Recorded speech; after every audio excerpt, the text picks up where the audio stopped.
In 2003, while following a grouper that suddenly disappeared below the waves in Chetumal Bay, Mexico, a lone fisherman discovered a mysterious hole hidden from sight.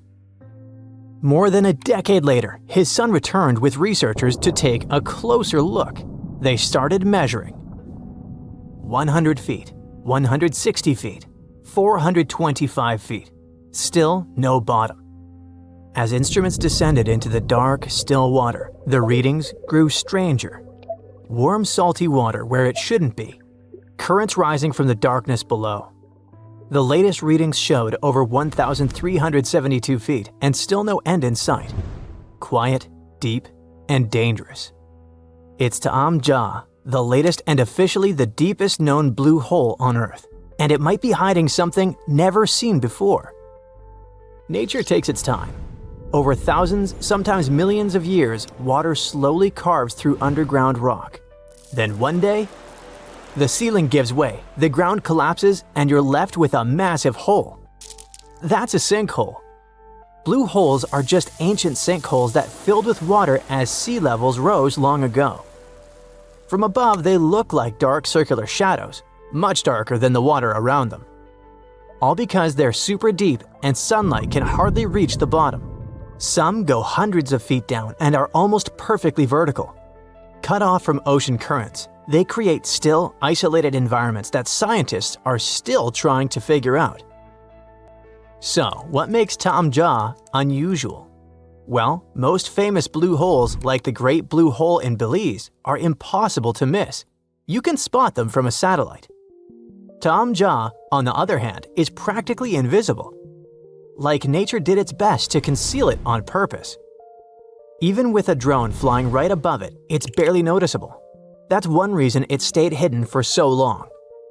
However, the true mystery became apparent after the researchers had done their initial scanning. In December 2023, scientists decided to explore the depths of Taam Ja by lowering something called a CTD profiler, which measures conductivity, temperature, and depth. As it went past 1,312 feet, they discovered something curious. Instead of cooling down, the water suddenly got warmer. It also became noticeably saltier, with readings that matched the open Caribbean Sea.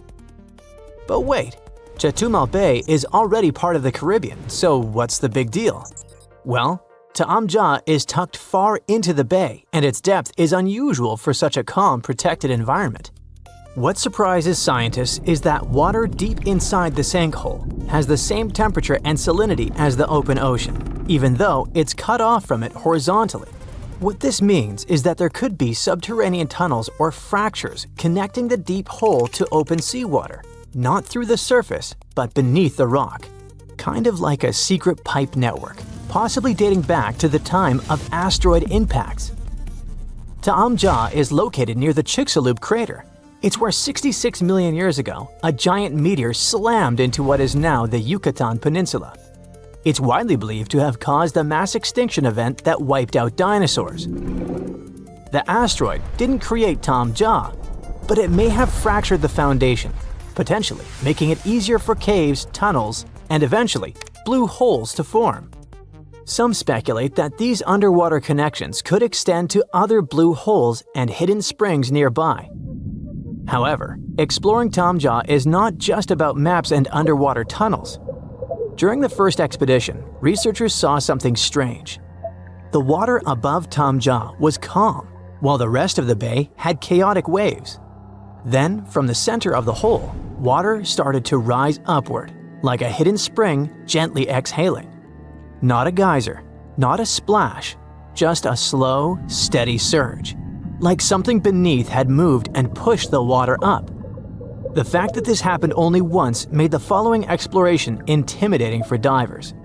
They said that diving felt like encountering a living entity that moved and interacted with them in an intriguing and mystifying way. When you've got a place that deep, that dark, and completely cut off from the rest of the ocean, it's a door to the unknown. While it's probably too tight for the Lovecraftian sea gods to fit in there, it's not impossible that there could be species that no one's ever seen before, maybe even dangerous. It's speculative, but if the hole goes even deeper, Any microbial life down there would likely be ancient and adapted to survive in extreme, hostile conditions. It doesn't have to be some scary sea creature. Even tiny, unfamiliar organisms could disrupt modern ecosystems if disturbed or released. There might be water from prehistoric times or something left behind from the asteroid impact that wiped out dinosaurs. This place might be hiding an entire ecosystem that's been sealed off for literally ages. And that matters because if life can survive in such a strange sealed-off place, it might survive in similar environments on moons like Europa or Enceladus. Also, some blue holes, like the Great Blue Hole, contain nasty stuff like clouds of toxic gas that can eat through equipment and even burn your skin. No wonder that divers felt like they were exploring something alive. Now, if you're wondering whether you can rent diving gear and actually go and explore this hole, the answer is no. Basic scuba gear requires certifications. Even dive shops won't rent to uncertified individuals, especially not for places like this. But even if certified, recreational divers can only reach a depth of about 130 feet. Going deeper takes special training, equipment, and a lot of caution. Even professionals rarely go beyond 1,000 feet, and when they do, it's with complicated, risky setups. At these depths, water pressure becomes a major obstacle, enough to crush most equipment not built specifically for it. So for now, Taam Ja remains a mystery that's impossible to uncover while diving. The next stop is most likely sending an ROV, a remotely operated submarine equipped with cameras, arms, and sensors. It can go much deeper than any diver and stay down there longer. ROVs could help uncover layers of fossils, strange chemical zones, and even clues about past climate change. In most of the blue holes, it's possible to find life, sponges, corals, or fish. But the deeper you go, the more oxygen levels drop, which makes it hard for organisms to survive, even though some microbes live there. Among the few creatures found, there are shelled single-celled organisms called foraminifera and tiny worm-like nematodes. It's precisely because of these microscopic animals that we speculate that if life can make it in Taam Ja's dark, salty, oxygen-free waters, maybe the same is true for other watery worlds. However, despite the enthusiasm around it, Taam Ja is almost unnervingly empty and devoid of larger life. Even near the upper layers where oxygen levels are decent, no fish, no crustaceans, not even a tiny shrimp have been observed. Just tiny organisms invisible to the unaided eye. No bikini bottom, but to be fair, we haven't reached the bottom yet. Which brings us to the speculation. Is it possible that ROVs will never reach the ocean floor? The hole might be deeper than we expect or shaped in a way that makes it hard for our equipment to get accurate readings. It might have side tunnels, ledges, or twists that throw things off. It could also be that the walls are too unstable or the pressure and water chemistry mess with the sensors. In a way, it's like playing an underwater level in slow motion with a robot that can grab things and get damaged. Thankfully, scientists have other options. They can use underwater drones that work on their own, drop cameras that record as they sink, or map the hole from above using sonar. There's more than one way to check its depths. Even with all our technology, there are still places on Earth we haven't explored. We've actually mapped more of Mars than the ocean floor. Spacecraft can scan the entire planet while seafloor mapping is slow, costly, and limited by darkness and pressure. Still, Taam Ja holds the record for the world's deepest blue hole, for now.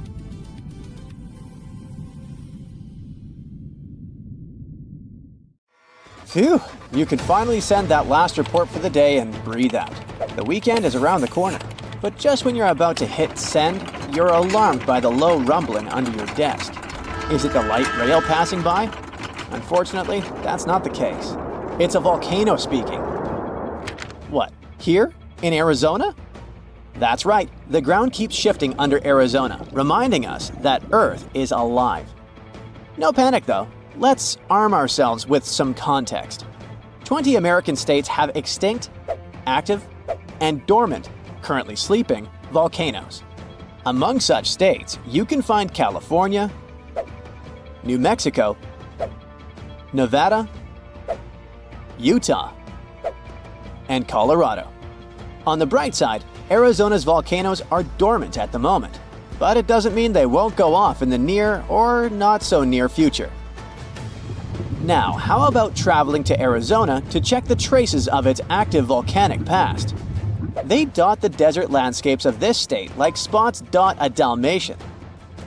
There are entire volcanic fields southwest of Phoenix, east of Douglas, near Flagstaff, north of Kingman, and near the Mexico border. The most worrying thing about these fields is that even though they're not active at the moment, eruptions in this region might happen every 1,000 years or so. Well, the time seems to be up. The last powerful and destructive volcanic eruption occurred around 1,000 years ago at the Sunset Crater. Oh, this place is worth paying more attention to. And we will, but a bit later. First, we have to talk about hotspots. No, not that place where you can surf the web. In our volcanic context, a hotspot is a place where insane amounts of heat melt the overlying crust, Earth's thin outer layer, and form volcanoes. This heat rises from the mantle, which is located between our planet's dense, superheated core and the crust. Want to see an example of this type of volcanism? Welcome to the Hawaiian Islands. The Big Island has its active volcanoes because, at the moment, it's situated on top of the Hawaiian hotspot. The older Hawaiian Islands were once there too, but later they drifted off towards the northwest. It happened because that's where the oceanic crust on top of which they sat, namely the Pacific Plate, moved. Now, look at the world's ocean basins. Yes, they're literally dotted with islands that sit on top of hotspots, like Hawaii, Iceland, Samoa, the Galapagos. Those are probably the most famous examples. But don't think that continents can't host hotspots. They can, but those are far less common. One of the most famous continental hotspots is, I bet you know it. Yep, the one beneath the Yellowstone caldera. By the way, the caldera is a vast volcanic crater, especially one formed as a result of a massive eruption that led to the collapse of the mouth of a volcano. The Yellowstone hotspot is basically the creator of Old Faithful and the rest of the hot springs and mud pots for which the national park is famous. Speaking of Old Faithful, let's make a small detour and pay more attention to this wonder of nature. It's one of the most well-known geysers in the world. People have been coming from all over the globe to see it for more than a century. The cool thing about this geyser is that the likes of it can only form under very specific conditions. That's why they're pretty rare. Magma under the surface superheats pockets of underground water. The pressure there keeps growing until it eventually pushes the water upward with immense strength. A certain volcanic rock with a high silica content lines the tunnel through which this water escapes. Basically, it creates a unique pipe that can withstand unbelievable pressure and heat created by the water erupting above the ground. Old Faithful was the very first named geyser in Yellowstone. If you come to visit it expecting the thing to erupt every hour on the hour, you're gonna be disappointed. On average, Old Faithful erupts every 91 minutes or so, which isn't that bad either. Plus, you can download a special app which will provide you with the approximate time of the next eruption.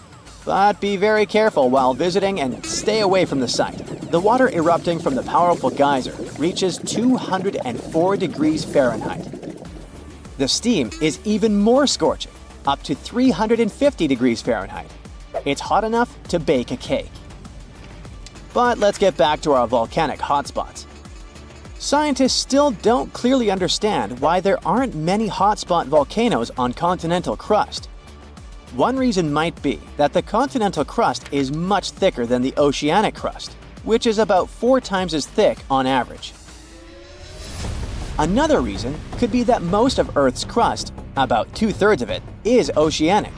This means that there's less continental crust for hotspots to form under. Now, I bet those of you living in Arizona will appreciate the following info. We'll talk about a volcanic field right in the heart of this state, the San Francisco Volcanic Field. That's a massive area filled with over 600 volcanoes. Yes, they're mostly small, but it doesn't make them any less impressive. They're scattered across 1,800 square miles in northern Arizona, a giant territory. Interestingly, scientists are still debating about whether this volcanic field is actually sitting on top of a hotspot. But one thing they agree upon, the volcanoes in this area get younger as you move east. And this pattern matches up with the North American plate moving west over what could be a stationary hotspot beneath the surface of our planet. Cool, huh? The volcanic hullabaloo in that area started around 6 million years ago. So, in geological terms, it's relatively young. As for the most recent eruption, it happened less than 1,000 years ago. The Sunset Crater, which I mentioned before, the one near Flagstaff, is the most famous vent from that eruption. The Sinagua people had to leave their homes at Wupatki Pueblo because of the eruption. That site is now part of the Wupatki National Monument. There, you can see how people lived in this volcanic region many years ago. If you go to explore this area, you'll notice that most of the volcanoes there are basalt cinder cones, small and steep. The Colorado Plateau has quite dry weather conditions. That's why the volcanoes haven't worn down much. Some of the best examples of those cones, like this one, called the SP crater, still look like they appeared yesterday. But look around. It's not just cinder cones. The San Francisco Volcanic Field also has a stratovolcano, as well as some lava domes that formed from volcanic rocks with more silica than basalt you can find in places like Hawaii. It means they're thicker and don't flow as easily. Anyway, the stratovolcano is going to be one of the most epic sights you'll come across while exploring this volcanic field. Well, not the stratovolcano itself, but the San Francisco peaks, the remains of that giant formation. They stand tall at more than 12,600 feet. That's 4.5 Burj Khalifas placed on top of one another. It makes the peaks some of the biggest landmarks in northern Arizona. They're not only stunning, but also sacred to the Native American people who have lived in the area for many generations. Now, unlike those super active volcanoes in Hawaii, the San Francisco Volcanic Field takes its time, thousands of years between eruptions. But you shouldn't relax just yet. Geologists say another eruption is likely to happen one day. It will probably occur in the remote eastern part of the field, away from big towns. Phew! And if that next eruption is anything like the one that formed Sunset Crater, it would be quite the show. Lava fountains and rivers of lava flowing. At the same time, the next eruption might not happen for centuries, maybe even millennia. Until then, the San Francisco Volcanic Field will remain a hidden gem of volcanic history, waiting for its next fiery performance. In 1994, the Sherman family bought a small ranch in the state of Utah, 150 miles southeast of Salt Lake City. A spacious house, beautiful nature, a starry sky. One night, Terry Sherman heard a strange noise coming from the outside. He went out of the house and saw a huge wolf. He had never seen a wolf of this size. Terry chased the animal away and ran after it, but the wolf's tracks were lost. It was as if it had disappeared into thin air. This was just one of the many creepy and strange cases that occurred at Skinwalker Ranch. The land where the farm is located used to be inhabited by the Ute people. In the past, they clashed with the Navajo, who, according to legend, sent skinwalkers on them. According to locals, a skinwalker is an evil witch who can take the form of any animal or human. There are rumors that skinwalkers still wander in this area. Perhaps the Sherman family saw one of them, but it's not that important. The fact is that the appearance of the huge wolf was just the beginning. Over the next 2 years, the family reported strange flashes of light, mysterious objects in the sky, crop circles, and mysterious voices that seemed to hover overhead. But the worst thing was the damage to livestock.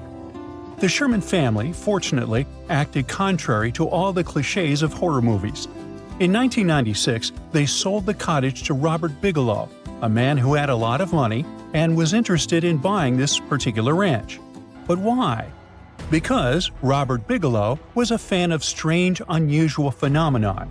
He founded the National Institute for Discovery Science, or NIDSI, and the area where Skinwalker Ranch is located had been the center of attraction for creepy things.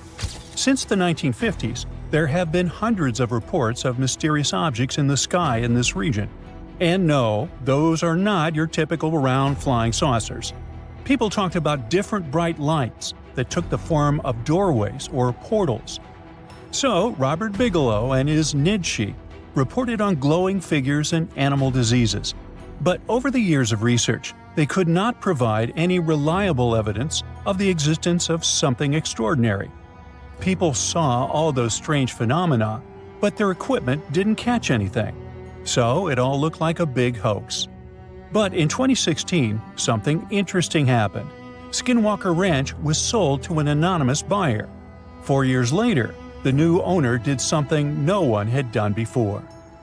Now imagine how cool it would be if all the strange phenomena were recorded not on old video cameras with poor quality, but on cool equipment with high-resolution video recording, powerful microphones, thermal imagers, and sensors. And what if you could also watch a live broadcast using this equipment?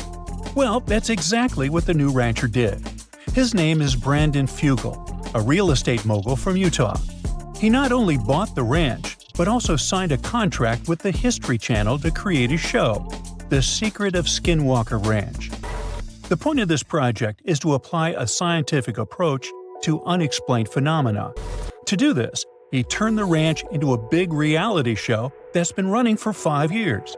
The first thing Brandon Fugel stated was that there would be no falsifications, fakes, or computer graphics. No show exploring strange phenomena can compare with this one in terms of realism and authenticity. Fugel uses thermographic imaging systems, plane transponder data receivers, magnetometers, special cameras that detect infrared radiation and convert it to images, and other complicated scientific equipment. He shares all the data with the audience and allows the most devoted fans of the show to monitor 50 cameras with microphones installed throughout the territory live at any moment. For money, of course. Membership in the Skinwalker Ranch Insiders program starts at $8 per month. During the entire existence of the show, more than 10,000 people have signed up. Participants can not only watch the ranch through cameras, but also rotate them and zoom in and out. In addition to cameras and thermal imagers, Fugel launched special lasers into the sky that reflect off any surface. If the sky is clear, the lasers go far up. If there's an object, the lasers reflect off it. In one of the episodes, they used this equipment to detect something flying and invisible. Fugel also said that he had seen strange flying objects with his own eyes. Skinwalker Ranch turned out to be a real twilight zone for him. Now one day, the camera footage showed one of the doors slam shut. Just like that, without any wind. Other terrible phenomena are connected with livestock. Animals often get hurt, and many of them simply don't survive. And there are loads of such strange, unexplained cases. Each episode of The Secret of Skinwalker Ranch is dedicated to a phenomenon and its exploration. But has expensive equipment helped to unravel any secrets or prove the existence of extraterrestrial or mystical forces? If this had been confirmed, the whole world would probably already know about it.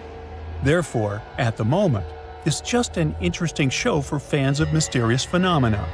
There's no direct evidence of the existence of anything unusual there. But, at the same time, there's no explanation for many creepy things. The show offers a huge scope for speculation and research. Local folklore, flying objects, strange voices, not unlike mine, and many unexplained phenomenon are all in one place.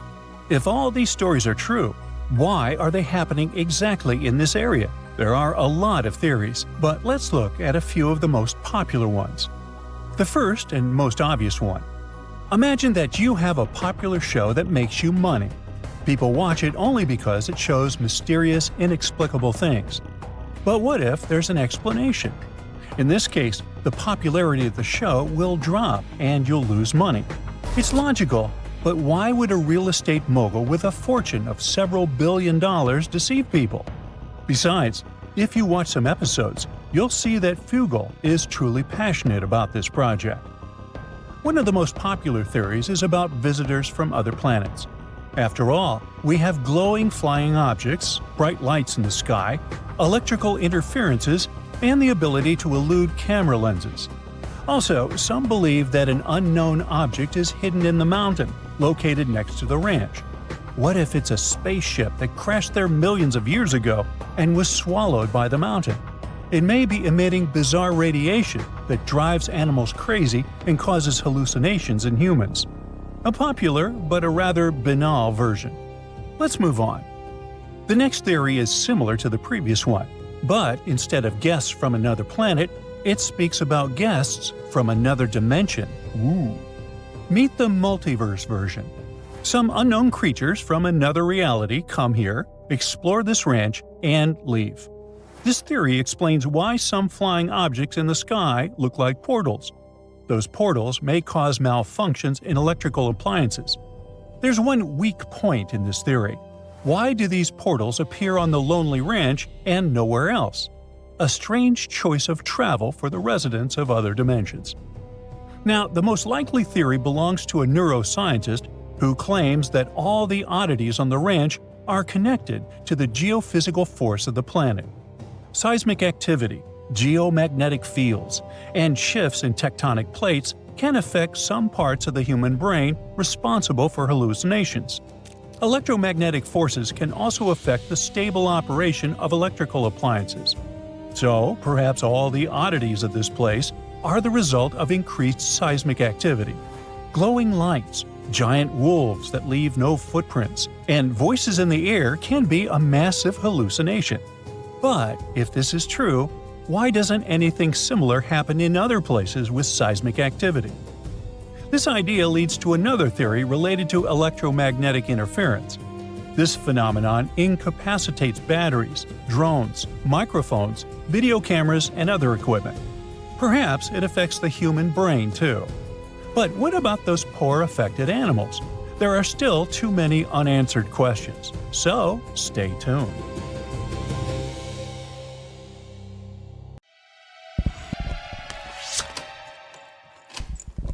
In Colombia, people saw a small round object floating in the sky which then fell to the ground.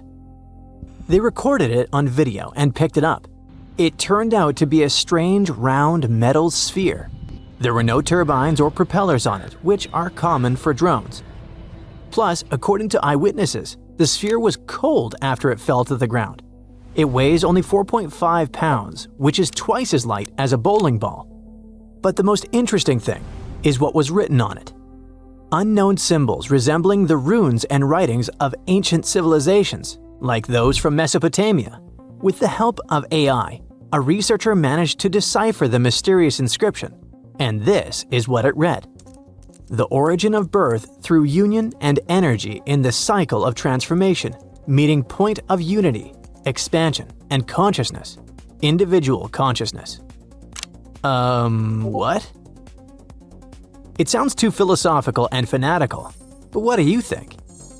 Okay, the inscription is more or less clear, but what about the composition of the sphere? What is its origin? Its design differs from standard production methods since it has no welding seams and joints. Using X-rays, scientists saw the interior of the sphere. It turned out that the sphere consisted of 3 layers and had 9 to 18 microspheres inside, depending on different sources. All of them were located around the core. Obviously, many people started to claim that this was some kind of unknown technology from another planet. How it floated and why it turned out to be cold is unknown, but let's be honest.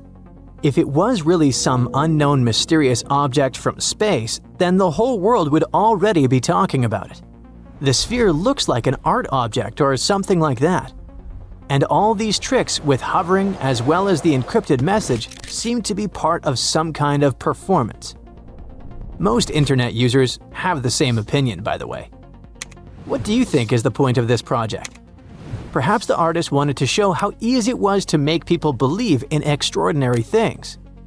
Or if you read the deciphered words attentively, it looks like a philosophical message encouraging us to stop ruining the planet and claiming that progress and nature must unite. But how did it fly? Perhaps the artist or someone else drew a flying sphere on a computer and added it to the recorded video and then threw it on the ground. To be honest, the sphere from Colombia is not very surprising, unlike these small spheres that were found in a 3-billion-year-old rock. It happened in South Africa in the 80s. Mysterious spheres similar to tiny cricket balls are called Klerksdorp spheres. They have a smooth surface and tiny lines running through the center. They look like they were created by some ancient cave human, but the only catch is that 3 billion years ago, there were no humans. There weren't even any dinosaurs. So who or what created these things? Many pseudoscientists say that the spheres were created by extraterrestrial civilizations. An employee of the museum where they were kept even said the spheres spun on their own. How was it possible? A thorough analysis revealed the truth. The answer was simple. The creator of the spheres is nature. These things are called concretions and are found in various places around the world. The small balls are made up of various minerals and rocks. But how does nature create them? There's a small grain of sand inside the stone. For millions and billions of years, water with minerals envelops this grain in layers, and thus, a small ball is formed. And these lines on the sphere are the traces of the stone inside which this sphere grew.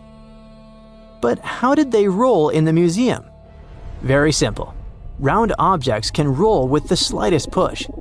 Not far from the place where the museum is located, people mined gold. It probably caused small earthquakes, and the shaking of the ground made the spheres move.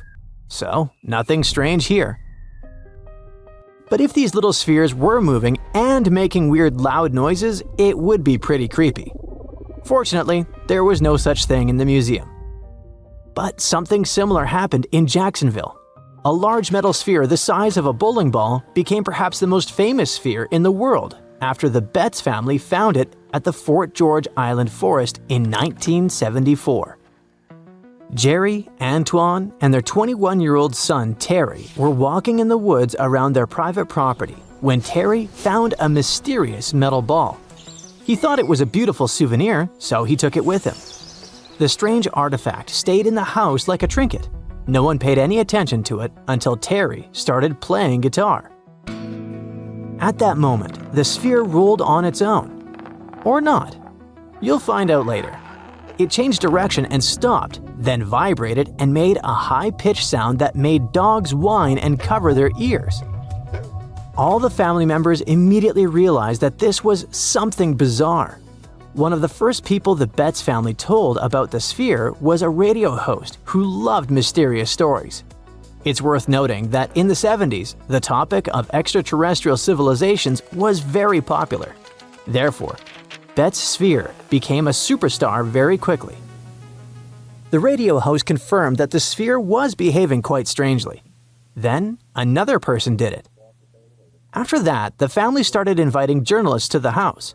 Stories about the Betz sphere spread throughout Jacksonville, and very soon across the country. Newspapers wrote about the extraterrestrial origin of the sphere. Journalists interviewed the members of the Betz family. People seem to be going crazy because of this story. Of course, the news about the mysterious artifact reached the country's authorities. The US Navy decided to take a look at the Betz sphere to make sure it wasn't their technology. But what if it was some kind of secret development that fell out of a plane and ended up in the hands of civilians? Fortunately for the Navy, this theory turned out to be false. They analyzed the sphere and found out that it was made of stainless steel, but they couldn't figure out who its creator was. But they knew for sure that the sphere had been made on Earth. A tiny triangular chip on the surface caused the ball to roll on the floor in different directions. In such a perfectly balanced object, even a tiny flaw could make the ball move in a strange way. Also, the construction of the house was uneven. Any light touch caused the sphere to move and change direction.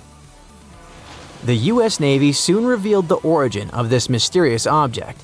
It was a large ball bearing that was used as a ball check valve in the pipeline system of a chemical plant. Sometime later, news broke that another similar sphere had been found. It turned out to be part of a valve used in a paper mill. Over time, other details turned up. An artist from New Mexico collected various kinds of scrap metal to use in creating sculptures.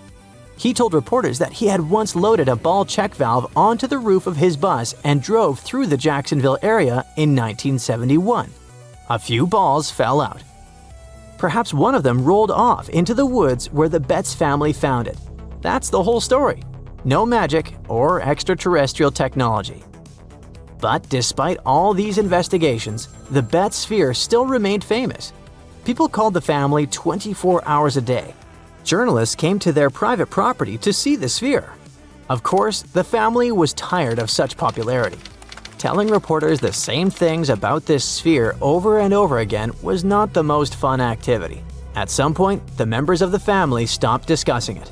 In an interview, Jerry Betz said that all this popularity had suppressed the family.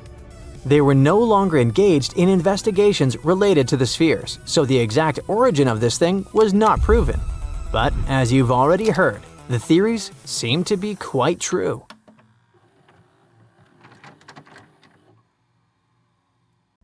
Some mountains look so picture-perfect that you'd swear they were hand-sculpted by a divine architect. And the thing is, you're not that wrong if you think so. Wait, did someone really build mountains? Hidden deep in the Amazon rainforest, there's a bizarre cone-shaped peak that raises that exact question. And halfway across the world, there's a landscape that looks like someone spilled a massive bag of Hershey Kisses across a green field. No, you can't make this stuff up. Get ready to learn what would happen if a Hershey's Kiss and the Road to El Dorado movie had a baby in real life, because we're diving into two of the most mysterious and oddly satisfying natural formations on Earth, Sero El Kono in Peru and the Chocolate Hills in the Philippines. One might be an ancient lost pyramid, and the other turns into chocolate every year. Well, sort of. Let's start with El Kono. This strange, solitary mountain rises more than 1,300 feet above the treetops in the heart of the Amazon, right near the Peru-Brazil border. Sure, the Amazon is no stranger to mountains. There are impressive ranges, like the Ameri Mountains farther north and the Andes, not in the Amazon per se, but running along Peru's spine. But you see, El Kono is different. For starters, it's completely isolated. If you fly over the region in a helicopter, all you'll see for miles is an endless emerald sea of rainforest. Then, boom, out of nowhere, a perfectly cone-shaped mountain juts into the sky like a giant green Dorito. It's not part of any major mountain chain, it doesn't have any siblings, and it looks so symmetrical that it almost feels artificial. And it's covered by forest. Now, naturally, this has sparked all kinds of theories. Some people think it's an extinct volcano. Others say it's a freak of erosion. And then there are those who whisper more exciting possibilities. What if it's a lost pyramid? And before you roll your eyes, this idea is not as wild as it sounds. And some people actually stand by this theory. After all, the ancient civilizations of South America built pyramids too. What? Yeah, can you believe that the Egyptians didn't actually invent the concept of pyramids? No joke. The Mochichachapoya and Inca civilizations all built monumental structures. In fact, pyramids are found all over the world, from Ethiopia and Thailand to Greece, Mexico, and even Italy. So why do pyramids keep popping up throughout history? Simple. They're structurally sound. The broad base supports the weight, and the pointed top was often seen as a symbolic connection to the heavens. Okay, but what are the chances of all these people coming up with the same idea at the same time? Okay, calm down. Ancient aliens. Yeah, that's possible. But as it turns out, ancient people did talk to each other via trade, migration, and cultural exchange. Ideas like pyramids didn't need to come from a secret one-world civilization. They just came from smart, curious humans scattered across the globe, all looking up at the stars and wondering how to get closer. In fact, recent archaeological discoveries have revealed massive ancient cities deep in the jungle that were completely swallowed by nature. In Guatemala, scientists uncovered a lost Maya city with its own pyramid structures. In Mexico, an entire metropolis was found buried beneath forested hills. So yes, humanity can forget an entire city. Take another look at El Kono from the air, and you might start believing it too. Its slopes are smooth. Its symmetry is uncanny. From above, it resembles a colossal step pyramid or ziggurat, cloaked in jungle vines and secrecy. And if someone told you it was the moss-covered remnant of an ancient civilization, you might just nod and say, "Yeah, I see it."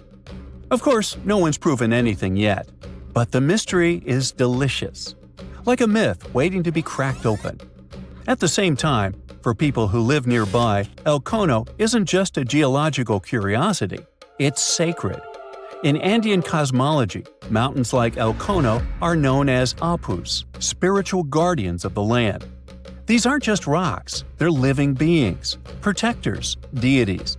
Think Tifiti from Moana, but South American and a little more mysterious. The indigenous tribes in the region still pay their respects to this mountain, treating it not as a tourist attraction, but as a sacred ancestor. And while everyone's busy debating whether El Kono is a mountain or a pyramid, nature's just vibing. The area surrounding El Kono is now part of Sierra del Divisor National Park, created in 2015 to protect one of the richest ecosystems in the Amazon. We're talking about rare plants, hundreds of bird species, many types of monkeys, and endangered animals like jaguars, giant armadillos, and even tapirs, the jungle's adorable pig-elephant hybrid. And yes, there are caves, springs, and even undiscovered ruins hidden deep in the forest around El Kono. So, what is El Kono really?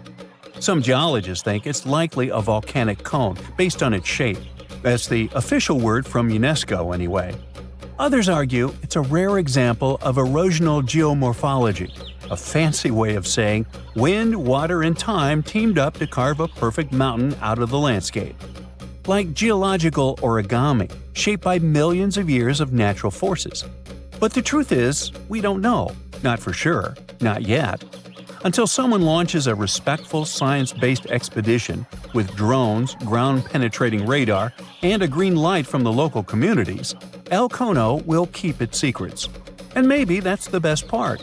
Sometimes it's mysteries that make the world feel truly magical. Now, let's jump onto a metaphorical plane and head to the Philippines, where the mystery continues and gets a little sweeter.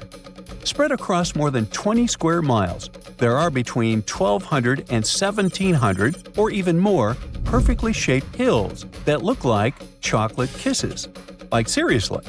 In the dry season, the grass turns brown, and suddenly, it's like someone dropped hundreds of Hershey kisses all over the landscape.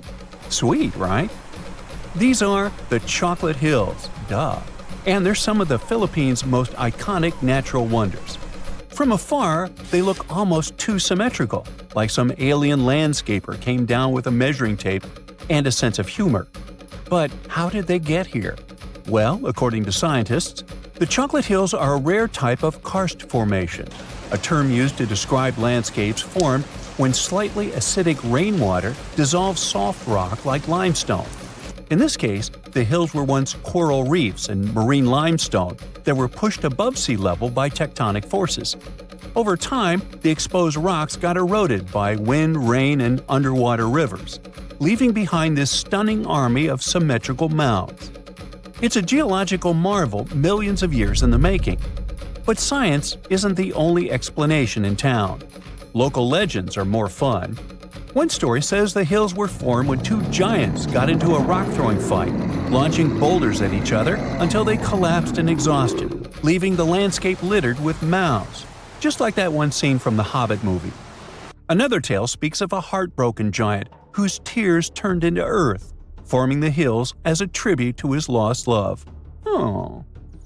Today, the Chocolate Hills are a National Geological Monument and a major tourist attraction in the Philippines. They're also being considered for UNESCO World Heritage status, because, really, where else can you find such a naturally satisfying mix of geology and dessert? If you ever want to visit, it's pretty easy. Fly into Boho Palango International Airport or take a ferry from Cebu, and then head to the towns of Carmen, Batuan, or Sambanga. There are designated viewing decks, eco-parks, and even ATV tours that will let you explore the hills up close. So, whether you're chasing lost pyramids in the jungle or climbing a mountain that turns into chocolate in the summer, the planet still has places that surprise and delight. And that's the real treasure. Sometimes, nature's weirdest, most beautiful shapes aren't hiding aliens or ancient tech. They're just proof that Earth has a wild imagination.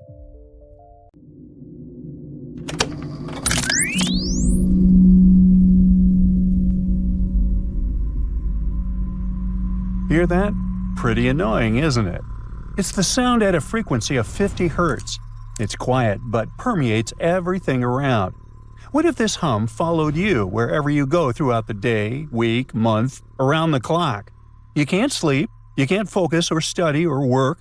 You want to scream in frustration, but the sound continues to torment you. That would be awful.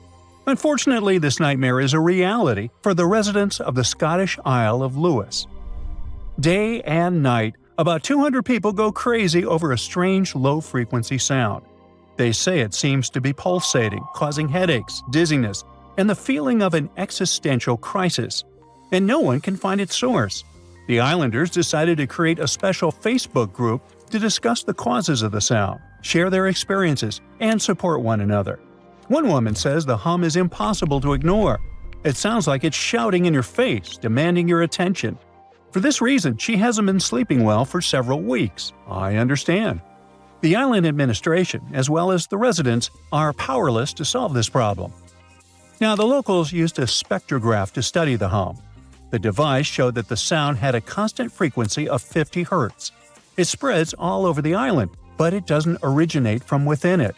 This means the source may be far away from the shore. An underwater laboratory? Testing some kind of a secret invention? A harsh experiment on people? An unknown sea creature? Ooh. People develop a lot of theories, but nothing helps. The country's top leadership may be aware of the nature of this sound, but they probably don't want to talk about it. It sounds like nonsense, but let's visit the small northern Irish town of Omagh. Its residents reported a constant buzzing that prevented them from sleeping. They just woke up in the middle of the night and heard this hum. The sound spread in different parts of the city, and no one knew its nature. People heard the sound every night, but fortunately, the city council coped with the problem. They found the source of the hum, but for some reason, they refused to tell the residents about their investigation. Moreover, they said the sound could return in the fall. The locals demand the truth. There's a big doubt that they will get it. Another case of a strange sound happened in Windsor, Canada. It's an industrial town located across the river from Detroit, Michigan. Its residents have been hearing the hum for many years. It sounds at such low frequencies and is so quiet that some residents often cannot understand, is the sound real or is it a hallucination? Other locals say the hum is so strong that it makes glassware rattle in the cupboards. Some people believe that some secret invention used to control the weather produces this sound. But the reality may be simpler. The most plausible theory claims that the source of the noise is on Zug Island. Blast furnaces located on the island release pressure and produce a strong rumbling sound. This is necessary to keep the equipment from exploding. Well, yeah. According to this theory, the sound gets reflected from metal drums and machines and then goes beyond the island and crosses the Detroit River directly into Windsor.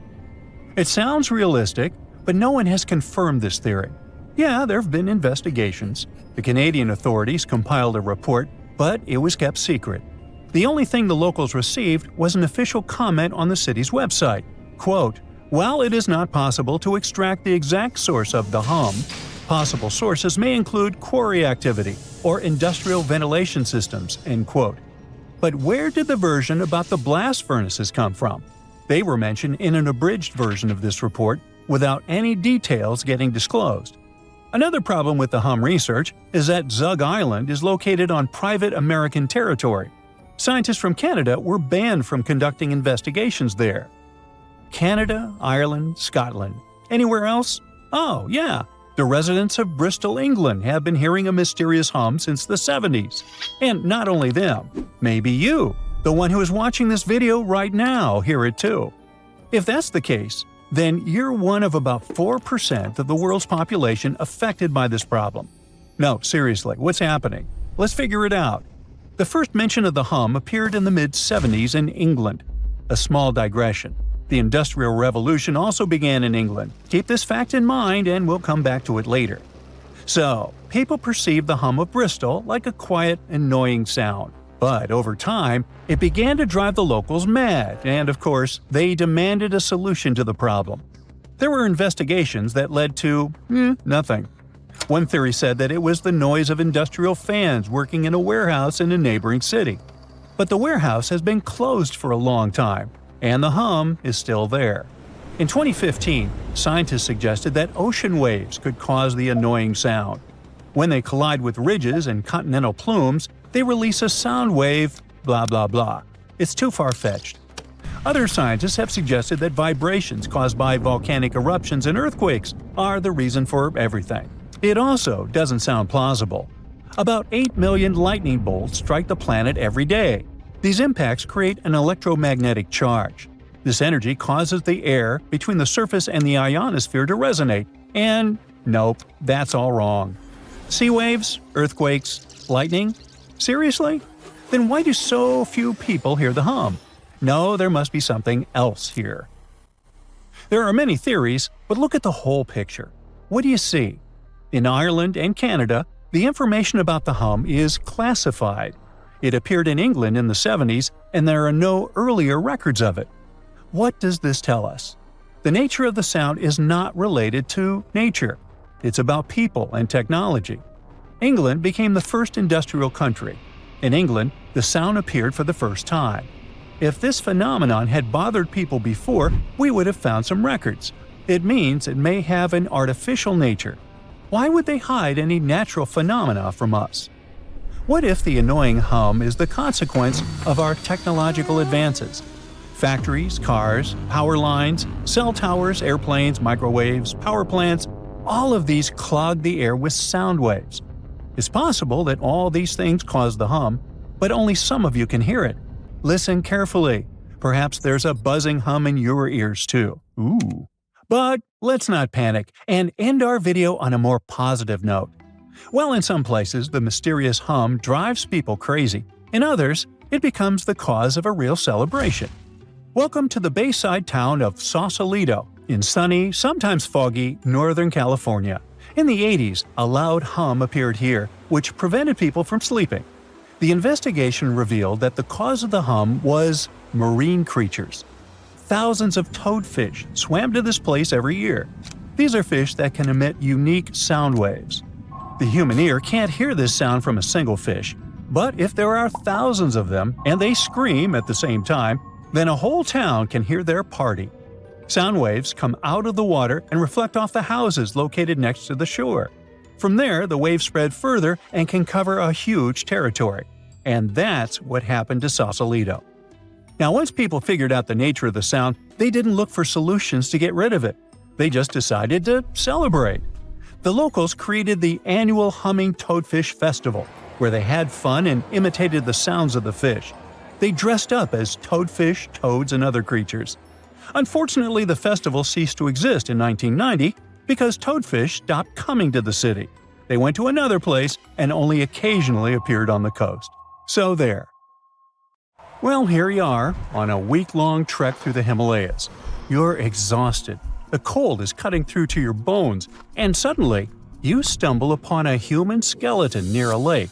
You look around, and there are dozens, maybe even hundreds of bones scattered across the ground. Well, guess what? This really happened in 1942 with an Indian forest official. Since this chilling discovery, researchers have been trying to figure out how so many people lost their lives in such a remote, isolated spot. So, what happened up there? We're talking about Rupkund, a lake sitting at over 16,000 feet in the Himalayas. But it's not just known by that name. People also call it Mystery Lake, or even more bizarrely, the Skeleton Lake. This place is remote, I mean really remote. It's not just because it's insanely high up, but also because it's surrounded by snow-covered mountains. Now, if you're planning to go there, make sure you have some solid hiking shoes. It's a week-long trek covering more than 30 miles of tough, rugged terrain. Along the way, you'll pass through all kinds of challenging landscapes: moss-covered oak forests, misty fields with an eerie vibe, and up at the top, snow. The highest point of the trek is a knife-edge ridge called Junargali. Just below that lies Rupkund. The closer you get to the lake, the darker the atmosphere feels. And on the ground, you can find human skeletons scattered around, belonging to more than 300 people. Along with them, there were things like wooden artifacts, leather slippers, and rings. Okay, so something really macabre happened here. But what? Well, we have three main theories. Theory number 1, the local legend. According to this story, a long time ago, a king named Raja Justival went on a pilgrimage deep into the Himalayas to reach a sacred mountain temple. He brought his pregnant queen, Rani Balumpa, along with a group of servants, dancers, and others. While they were up in the mountains, a massive hailstorm hit, or as the legend goes, an angry deity started hurling iron balls from the sky. Either way, the storm was brutal, and they had nowhere to take shelter. In the end, they all lost their lives near the lake. Theory number 2, an escape route. Some say the remains belong to Indian soldiers who tried to invade a foreign territory back in 1841, but they were defeated. Over 70 of them were forced to make their way back home through the Himalayas, and they met a tragic end along the way. Theory number 3, a mass grave. This theory suggests that some kind of widespread health issue hit the group. They were all buried there, in isolation, to prevent the disease from spreading. In this case, Rupkund Lake and its surroundings would basically be a cold, remote cemetery. Now, do you know what all these theories have in common? They all assume that the skeletons belong to a single group of people who died in one catastrophic event. But then science came along and things got way creepier. In 2019, 28 scientists from institutions in the US, India, and Germany teamed up for 5 years to figure out what the heck happened up there. They studied the remains of 38 individuals, 23 men and 15 women. And right there, we can already toss out theory number 2. That's important because if these people had been soldiers on a military mission, you would expect most, if not all of them, to be men. Armies in the past were almost entirely male. But here, there were just too many women for that to make sense. And on top of that, no signs of combat or military gear were found at all. After a genetic analysis, researchers noticed that the individuals weren't part of the same family, at least not by blood, like third-degree relatives or closer. And most importantly, they were mostly healthy. These two facts help rule out theory number 3. It probably wasn't some kind of highly contagious health problem. But the most shocking part is that these skeletons didn't belong to just one single group. They actually came from 3 distinct groups. The first group had ancestry that falls within the range of present-day South Asians, basically from the regions that are now India, Pakistan, and Nepal. The second group had ancestry typical of Eastern Mediterranean, just like people from today's Greece, or more specifically from Crete. And they also identified one individual with Southeast Asian-related ancestry. The dating also shows that these remains weren't deposited at the same time. In other words, groups 1 and 2 didn't live during the same period. Their deaths were actually spread out over as much as 1,000 years. Oh great, now theory number 1 is out the window too. After all, the studies can confirm that these people passed away in at least 2 separate tragic events. According to the researchers, there is a possible clue about where at least some of the people with South Asian ancestry might have come from, or why they were even up there in the first place. Rapkund Lake isn't part of any major trade route or anything like that, but it is along the path of a pilgrimage called the Nanda Devi Raj Jat. It still happens today, once every 12 years, where people hike through the mountains for worship and celebration. Now, the written records of this pilgrimage only show up around the late 1800s, but there are inscriptions in nearby temples that go way back, like to the 8th or 10th century. So, it's possible the tradition started much earlier, and maybe some of these people passed away during one of those early pilgrimages, due to a heavy storm or some other natural disaster. Okay, but how do we explain the group that came from Greece? Well, that's definitely more puzzling. First, because there aren't any historical records or evidence to explain who these people were or what they were doing in the far reaches of the Himalayas, so it's hard to know where to start. The study suggests that they could have been a group of unrelated men and women born in the eastern Mediterranean region around the time the Ottoman Empire controlled that area. The evidence suggests that they had a diet mostly based on land-based foods, not the seafood you would expect from people living near the coast. So they might have lived inland and somehow ended up in the Himalayas, possibly traveling for reasons that researchers can't fully explain yet. The best guess is that they were also participating in a pilgrimage, but honestly, it seems pretty unlikely that people from Europe would have traveled all the way to Rupkund just to do that. And let's assume they did. What exactly happened to them? I mean, how did they all pass away in the same exact spot? Well, the researchers can't say for sure, but people online love to speculate. You think? Some suggest that they fell from the Junagarli Ridge, or since they were at such a high altitude, maybe they passed away due to acute mountain sickness. Up there, the oxygen levels are much lower, which can lead to things like headaches, vomiting, and dizziness. The problem is, it can escalate quickly, and if it affects your lungs and brain, it can become life-threatening. So yeah, it could have happened. But it's still strange to think it happened to so many people all at once. We definitely still need a lot more answers when it comes to Rupkund. But one of the obstacles researchers face is that the site remains highly disturbed and unpreserved. Over the years, trekkers have moved around the skeletons, or worse, some have even taken them home as macabre souvenirs. But the more we mess with those remains, the harder it becomes to find an accurate answer in the future, no matter how much science advances. So, for now, the Mystery Lake will remain exactly that, a big mystery. Stone Age people were grunting cavemen with spears. True or false? Absolutely false. They were gathering around and forming real culture as far as we've discovered.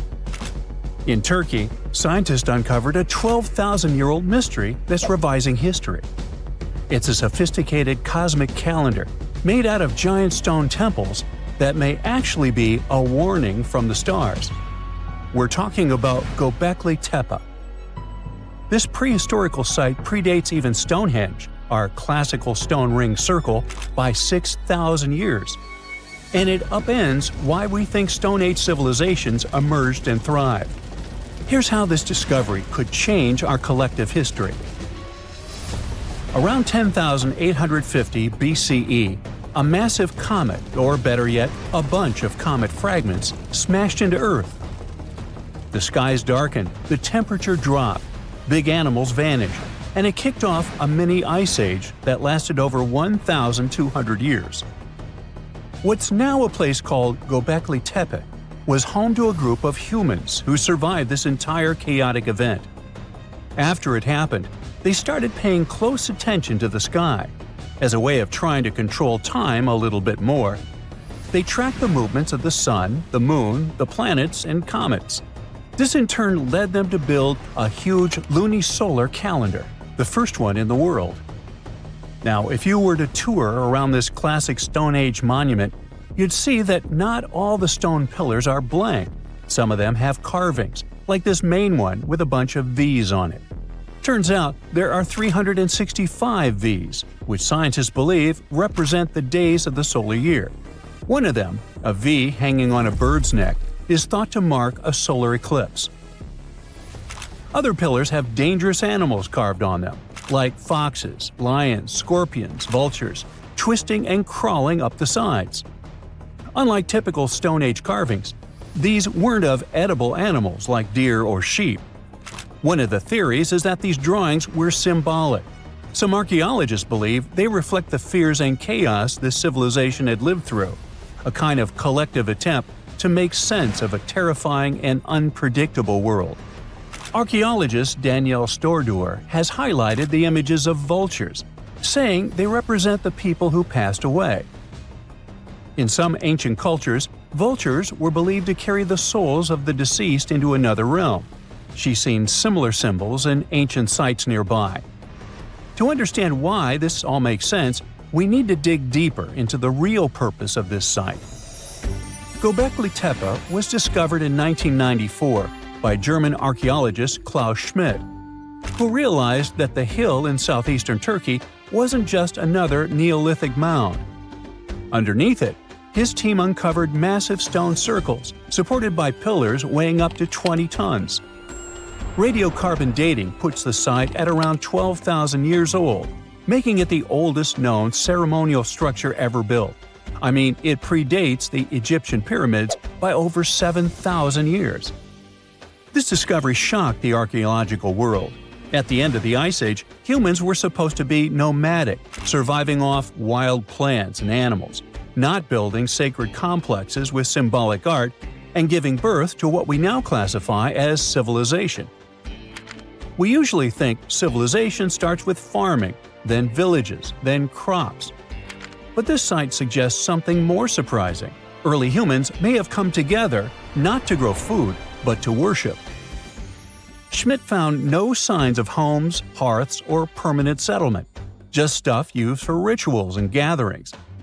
This has led researchers to believe that spirituality and communal rituals came first and that farming followed. Because to build something this massive, you'd need hundreds of people working together, which in turn would have sparked the need for food, organization, and social structure. In other words, the temple came first, then the village, then the farm. Now, Gobekli Tepe isn't just stirring debate because it's old. It's because it seems too advanced for its time, and that's where the more controversial theories start to emerge. Some researchers believe the builders of Gobekli Tepe weren't simply primitive hunter-gatherers experimenting with stone tools. They may have been the inheritors of ancient knowledge, remnants of a much older civilization that existed before the end of the last ice age. This idea ties into the Younger Dryas impact hypothesis, a theory that a comet struck Earth around 10,850 years ago, triggering a sudden and catastrophic climate shift. According to this view, the survivors of that event passed down their knowledge through symbolism, architecture, and oral tradition. And Gobekli Tepe could be one of the earliest attempts to preserve that memory. Now, if that's true, then the carvings at this site, especially the animal symbols on the pillars, aren't just decorative. They could be astronomical codes, tracking constellations and celestial events. But one pillar might hold the biggest secret of all. It's called the Vulture Stone, and it's freaking archaeologists out. On it, you'll find a strange combination of figures: a headless man, birds, and a scorpion. To the untrained eye, it might seem random, but some researchers believe these are ancient representations of constellations, like Scorpius among them, and that the headless man symbolizes a mass extinction event.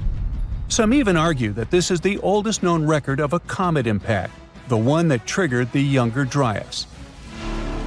And if you're wondering who this older lost civilization might have been, they are called Atlantis, or more neutrally, Civilization X. Theorists like Graham Hancock suggest that this advanced culture, destroyed in the chaos of the comet impact, passed fragments of its knowledge to survivors around the globe. In that case, Gobekli Tepe wasn't the start of civilization, it was the restart. Now, back to the stones. Pillar 43 may look like a celestial calendar at first, but when archaeologists recreated the sky patterns encoded in its carvings, they found a precise snapshot of the sky dating back over 13,000 years. It appears to show a meteor shower, a flood, and humanity's tragic end, aka the Headless Man. A snake rising from the ground might even symbolize tidal waves or destruction coming from below. But the story doesn't end there. Pillar seems to expand on the same disaster, the one they called the Terror of the Sky.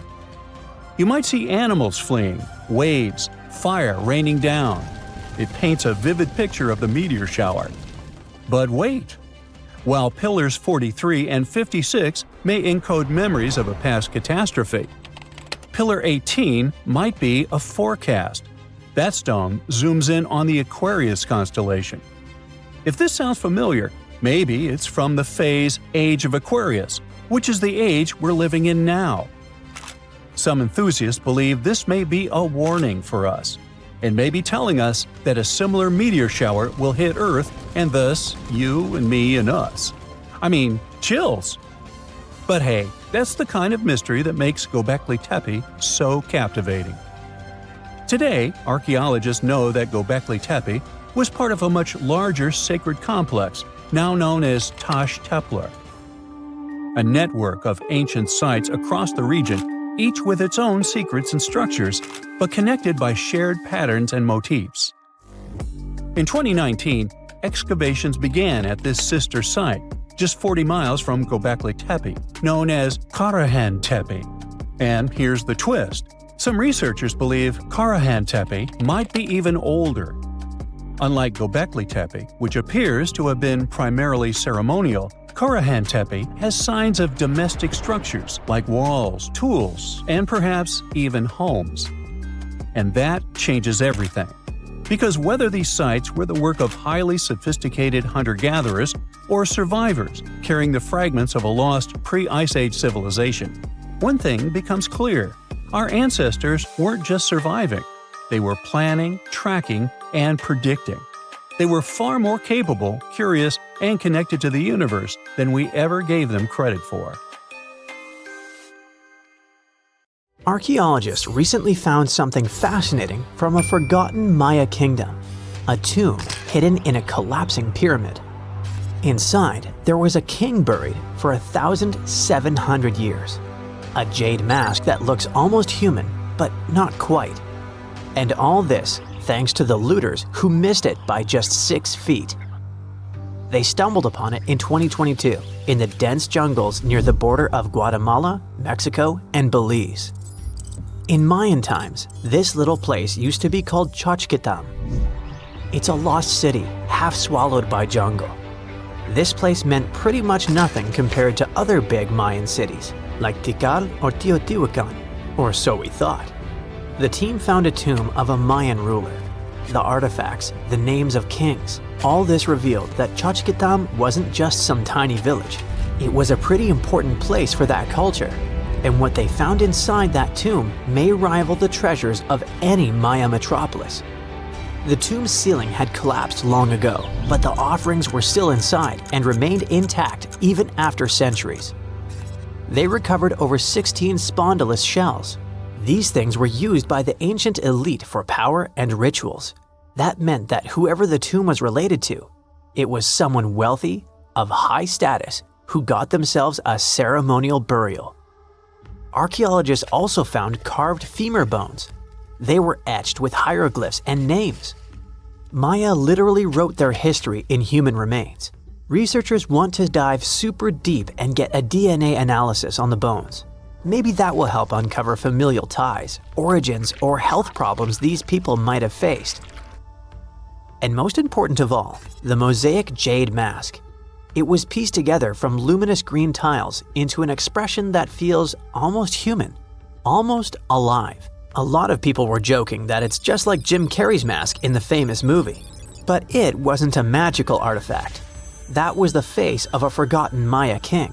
staring out at us after 1,700 years of silence. His name was etched into the femur bones, Itzam Kokaj Balam. Historians think this might be the ruler who reigned around 350 BCE. Unfortunately, this period is super underdocumented. We barely know anything about those times, but it looks like he was pretty important to the locals. One of the bones even showed a carved figure holding a deity's severed head. The deity's head looks exactly like the jade mask. Perhaps this was supposed to be the king himself, defeating some mythological villain. Other inscriptions mention the king's father and grandfather. That links Xochitl to the mighty Maya capitals we mentioned, Tikal and Teotihuacan. Tikal was once the beating heart of the Maya world. It was a fascinating megapolis. A city rose from the Guatemalan lowlands with towering step pyramids that scraped the sky. That place was home to tens of thousands of people. It was also a hub of art, astronomy, and culture. The rulers were worshipped almost as living deities. Their deeds were carved into stelae that still stand amid the howler monkeys. Teotihuacan was located even further north. Now that was a mystery of another kind. It wasn't really Mayan, but rather Central Mexican. But still, that was a true metropolis, one of the largest cities in the world during its time. It was most famous for its Avenue of the Dead and colossal structures like the Pyramid of the Sun. It was a rich cultural center that had a worldwide influence. For centuries, both Tikal and Teotihuacan seemed to have completely different cultures. Tikal was a flourishing city-state where people loved reading, astronomy, and beautiful architecture. Teotihuacan was a titanic militaristic superpower. Two big centers of Mexico, separated by 600 miles of jungle and mountains. Compared to these imperial capitals, Xochitl was a whisper. But it looked like this Itzam guy from the tomb wasn't just a ruler of a random village. He seemed to have political ties in ancient Mesoamerica. The craziest part is that we almost lost this piece of history, all because of the looters. At some point in the past, grave robbers had tunneled dangerously close. They stopped digging just 6.5 feet away from the tomb. That's just like in that meme with the diamonds. Sometimes you stop digging right before you hit it big. But in our case, thank heavens they didn't get there first. That's how close we came to losing a piece of history. In an almost poetic irony, it was the looters' tunnels themselves that led Estrada Belli's team to the site. Archaeologists have been looking around and using the so-called LiDAR technology. That's basically laser beams shot from high above, which help them map the spot. It's like taking X-rays of the jungle floor. And that's when they found the little signs of intrusion. They quickly realized that if someone was digging here, they were probably looking for something important. Without the failing looters, they might have walked past a discovery. In any case, archaeologists want to keep searching. They might even find more chambers buried inside the abandoned pyramid. We just keep finding mysterious things related to the Maya. Recently, buried deep within the ruins of Tikal, archaeologists found a house, and in that house, a limestone altar. It was covered in vibrant murals of red, yellow, and black. What's weird is that this build wasn't made by Maya. It was unmistakably Teotihuacan in style. And just like the tomb from before, it was made about 1,700 years ago. The altar was discovered inside a Maya-era residence known as Group 6DX7. It stood 3.5 by 6 feet right in the center of the home. That was very typical for Teotihuacan traditions. It bore a mural of the storm god. That was also a central deity in the Teotihuacan pantheon. But this altar depicted no kings and no rulers. That's very weird. As we said, Maya worshipped and honored their dynasties and political power, putting them pretty much everywhere, like some merch. But instead, this altar worshipped the deities alone, and it did so in the heart of Maya's main capital, Tikal. When archaeologists dived deeper, they saw it as unmistakable proof that Teotihuacanos not only came to Tikal, they thrived there. This house wasn't some trade outpost. People actually lived in it. Teotihuacanos built homes, practiced their rituals, and left their deities behind in this city. And Maya seemed to be chill about that.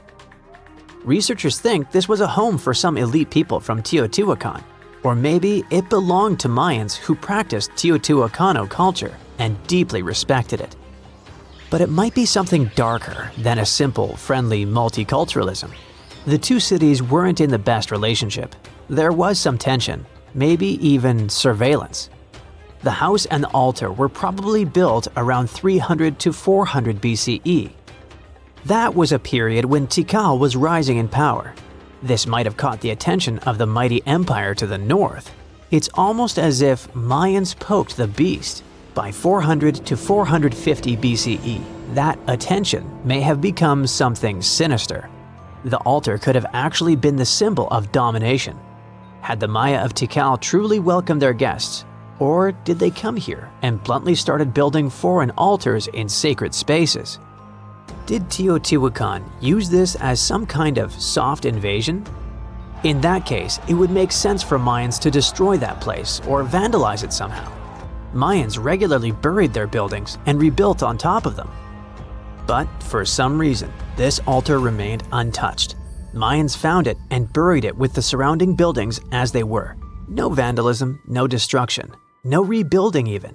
Looks like they had some complicated feelings about Teotihuacans. It was a time when cultures clashed, fused, overlapped, and possibly spied on each other.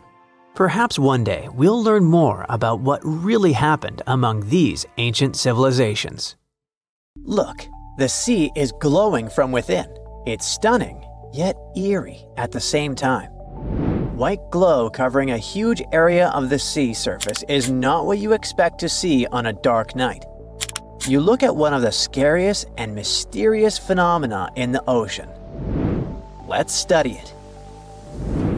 On January 30th, 1864, the Confederate ship CSS Alabama was sailing southwest along the Horn of Africa when the crew members noticed a mysterious white glowing sea. Captain Raphael Semmes described it as a sickly and unearthly glare of a phantom sea. Although Semmes was a stern and fearless sailor, he was scared by this bright water in the middle of the dark sea. At first, the crew thought they had been sailing over some kind of flooded ridge. They threw a weighted line, which immediately sank to the seabed several hundred feet down. Obviously, the mysterious glow was not a ridge. For several hours, the ship sailed through this eerie glowing sea, and then, suddenly, this bright region ended. The Alabama entered the usual dark waters. Captain Raphael Semmes' description was one of the very first documented accounts of a mysterious and elusive phenomenon called the Milky Sea. In 1851, in the famous book Moby Dick, this phenomenon was described as a sailor's quiet, superstitious fear at the entrance to the midnight sea of milky whiteness. Jules Verne, in his novel 20,000 Leagues Under the Sea, described this phenomenon more scientifically. One of the characters of his book said that the whiteness was caused by the presence of myriads of infusoria, a sort of luminous little worm, gelatinous and colorless. For centuries, people have reported mysterious glowing water at night, and only recently have scientists got closer to solving this mystery. But first, let's be clear. What Captain Raphael Semmes saw was slightly different from that violet-blue glow called bioluminescence. Aristotle wrote about luminous algae and phytoplankton in the 3rd century BCE. He noticed that sometimes the water produced bright blue flashes when he hit the surface of the sea with a baton. In 1492, Christopher Columbus observed unusual flickering of light in the ocean caused by bioluminescent marine worms. As it turned out later, those worms rose to the surface to perform a circular mating dance. In the late 1800s, scientists discovered that bioluminescence is the result of an oxidative reaction inside certain animal and plant cells. You might have seen it at night while walking along the shore. If not, you can watch a video with bioluminescent water on the internet. But Milky Seas are a slightly different phenomenon. The sea glows white as if it's illuminated by a bright spotlight, and the area of white water can extend for miles. Unlike bioluminescence, Milky Seas are a rarer and quite elusive phenomenon, which is why it was so difficult for scientists to determine its nature. People didn't come across such glowing waters very often, so many regarded it as legends about mermaids or sea monsters. But in 1985, science got a chance to study this thing in more detail. That year, a U.S. Navy research vessel got into the Milky Sea while sailing near the Arabian Peninsula. There were scientists on board who collected some samples of milky water and conducted a laboratory analysis. And that's what they found out. The water contained bioluminescent bacteria, but what caused them to glow? Scientists suggested that algae colonies first rose to the water's surface. They began to bloom and gradually decompose. Those cells of rotten algae burst and release special substances, lipids. A huge number of bacteria began to feed on lipids and multiply rapidly. The number of bacteria grew in such large numbers that they began to produce a continuous white glow. But where exactly and under what conditions could these Milky Seas appear? It was necessary to know not only for scientists, but also for authorities. Such a bright spot in the water could reveal the outlines of a submarine and turn it into an easy target for enemies. So scientists continued their research. One of them was atmospheric scientist Stephen Miller. He started studying Milky Seas in the early 2000s and made a breakthrough in his research. To begin with, he decided to find out if the sensors on space satellites were capable of seeing bioluminescence. Miller started looking for any mention of extensive milky spots on the internet. He came across the Frontier Science portal, where people wrote about strange and unexplained phenomenon around the world. There, he found a report from the British merchant ship SS Lima, which hit the Milky Sea in January 1995 while sailing along the Horn of Africa. This is how the log entry described the event. The bioluminescence appeared to cover the entire sea area from horizon to horizon, and it appeared as though the ship was sailing over a field of snow or gliding over the clouds. After that, Miller collected the images taken by certain satellites over the place where the SS Lima sailed at that time. At first, he didn't notice anything strange. But later, he realized that he was looking directly at the Milky Sea. The area of the glowing spot was so large that he had to scale the image down. That's when he saw a spot that looked like a comma. The edges of this spot coincided with the place where the crew of the SS Lima saw the white glow. Miller studied the images of this area taken before, during, and after the encounter, and found out that the Milky Sea rotated counterclockwise to the local ocean currents. But most importantly, Miller now knew that the White Sea could be seen from satellites. In 2011, two satellites with more sensitive sensors, capable of seeing in poor light, entered Earth's orbit. They helped Miller and other scientists to find out that Milky Seas appeared most often in the winter and summer in the northwestern Indian Ocean and around Indonesia. Great! Now Miller had the place and time to work with. He analyzed satellite data for the period from 2012 to 2021 and found out that one of the largest Milky Sea incidents occurred in 2019. For 45 nights, a white glow covered 40,000 square meters, which is the approximate area of Kentucky. But even after all these studies, scientists haven't managed to find the exact cause of the white glow. In addition to the idea about the disintegration of algae, researchers have put forward a theory that the glow may be caused by quorum sensing. This is the ability of bacteria to communicate using chemical signals that produce light.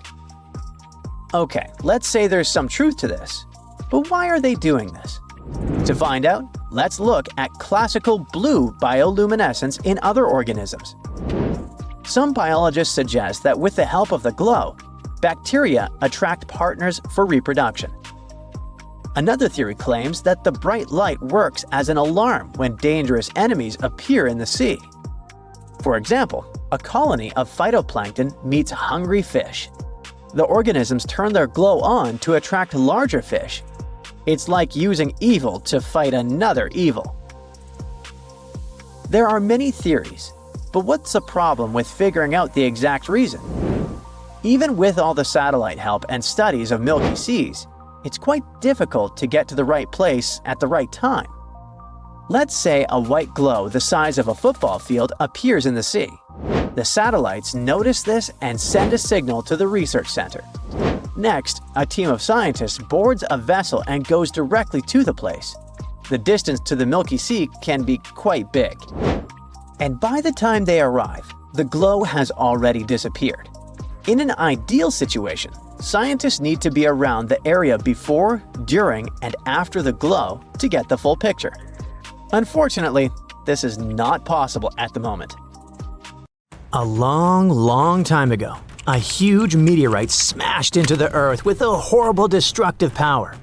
It was several times bigger than the one that wiped out the dinosaurs 65 million years ago. Luckily, there were no lives it could have taken, or else it would have been a real catastrophe. Now, scientists think it did leave behind a huge footprint, the massive Antarctica impact crater that is bigger than the entire state of New York. The location also has a gravitational Wilkes Land anomaly going on. At first, scientists noticed something weird here when they measured Earth's gravity in that region, a strange gravity hole, or a negative gravity anomaly. Later, with better technology, they found something even weirder. There was a positive gravity anomaly inside that gravity hole, a spot with stronger gravity. This kind of structure, called a mascon, short for mass concentration, often shows up in places where giant space rocks or meteorites have slammed into the planet. When a meteor hits hard enough, it punches through the Earth's crust and shakes the mantle below. It can spring back up and leave behind a super dense plug of material, which causes stronger gravity right in the center of the crater. It's something like a frosty donut, with ice filling the gap and a dense center rising up from underneath. In 2018, scientists used advanced scanning techniques to study and map the Wilkes Land meteorite impact in more detail than ever before. They saw that it wasn't a perfect circle, but more of a U-shape, and the northern part looked like something had broken it apart. It possibly happened when Australia split away from Antarctica about 35 million years ago. Some scientists even think you can still see parts of the crater in southern Australia today. This clue also supports the idea that the giant crater under Antarctica formed before the continents broke apart. There have been different ideas about what created this strange formation. Some said it might be a volcano or an eroded valley, or even a sedimentary basin. That is a place where sediments build up over millions of years. But many scientists now believe the most likely explanation is a massive meteor impact. It was possibly one of the biggest to ever hit Earth. A 2015 study even estimated the age of the crater as its size matches the kind of space rocks that smashed into Earth between 4.1 and 3.8 billion years ago. The Wilkes Land meteorite impact was so powerful because the meteor that caused it could have been up to 30 miles wide. That's 4 to 5 times wider than the Chicxulub meteor that wiped out the dinosaurs 66 million years ago. Even that meteor was enough to cause massive destruction with wildfires, acid rain, tsunamis, and a climate crash that wiped out about 75% of all existing life. So it was lucky in a way that the meteorite that gave us the giant crater under Antarctica visited at a time when there were only microbes and no plants or animals on Earth. It didn't cause mass extinction or leave behind charcoal from ancient fires, but it may have changed the entire planet. Still, scientists haven't put the Wilkes Land anomaly mystery in the solved files because the crater is buried deep under Antarctica's thick ice sheet. It's hard to study up close. Scientists say we can't rule out the other ideas just yet, but if the meteor theory is right, then the Wilkes Land crater could be the largest known impact crater on Earth.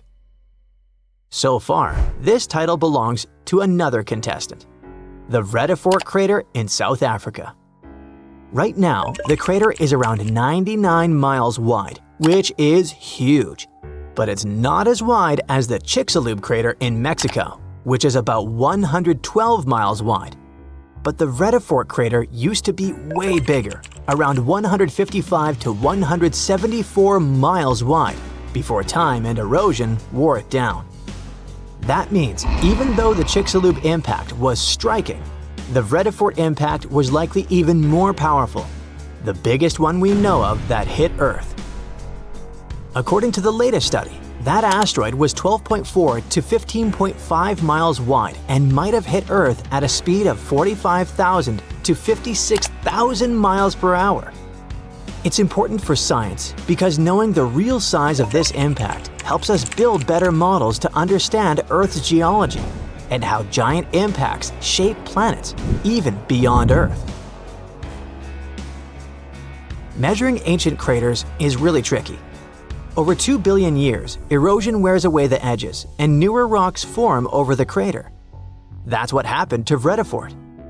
Now, only small bits of the original crater rim are visible, and the rest is hidden under newer rock. To figure out its true size, scientists studied minerals like quartz and zircon found around the crater.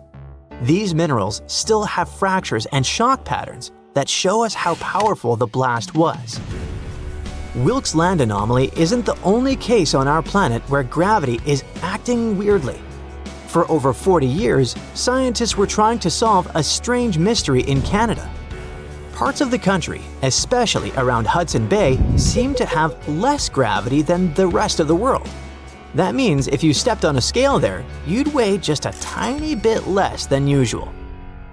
Researchers first discovered this weird difference in the 1960s when they were mapping Earth's gravity. Gravity is linked to mass. The more mass there is, the stronger the gravity. And since Earth isn't shaped perfectly like a ball but is slightly squashed at the poles and bulges at the equator, it makes sense that its mass isn't spread out evenly. So, the first out of the two main theories to explain the Hudson Bay mystery has to do with magma. Yes, that super hot, gooey rock deep under our planet's surface. Magma constantly churns like boiling soup in a process called convection. As this magma moves, it can drag parts of Earth's crust down with it. That makes the area lighter, which lowers the gravity. The second area has to do with the Laurentide ice sheet, a massive glacier that covered much of Canada during the last ice age. This ice was up to 2.3 miles thick in some parts of Hudson's Bay. That's like stacking 10 Empire State Buildings on top of each other. Because it was so heavy, the ice pressed the land down like a thumb on a sponge. Even though the ice melted away about 10,000 years ago, the land underneath is still slowly bouncing back, kind of like a memory foam mattress after you get up. This slow rise is called glacial rebound, and it's happening at less than half an inch per year. Until the land fully bounces back, which could take 5,000 more years, it will continue to have less mass, and that means less gravity.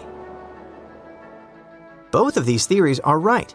To figure this out, scientists used super advanced satellites, which floated around 300 miles above Earth for several years. These satellites flew in pairs and detected how far apart they were pulled as they passed over areas like Hudson Bay to measure tiny changes in gravity. When the front satellite passed over a low-gravity area, it drifted just slightly, and that change was recorded. Thanks to this research, scientists created detailed maps showing what Hudson Bay looked like during the last ice age. They discovered two huge bulges on the west and east sides, where the ice was thickest. And those spots have the weakest gravity today. The effects of this are still visible, and while sea levels are rising in most parts of the world, the land around Hudson Bay is rising so fast that sea levels there are actually dropping. Solving mysteries like this or the Antarctica impact crater anomaly gives scientists amazing insights into the past of our planet. And by understanding how past changes in temperature and geology affected Earth, scientists can predict how today's human activity can impact our future.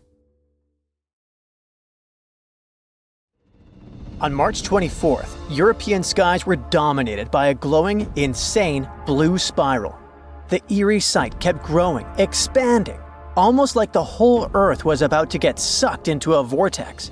And after a couple of minutes, poof, it suddenly disappeared. Even though it looked like some kind of extraterrestrial tech, there's actually a very human explanation behind it. Photos of this strange swirl started popping up all over Europe, with people sharing them from countries like the United Kingdom, France, Norway, and Germany. But if we really want to figure out what happened, we have to look all the way over to the United States.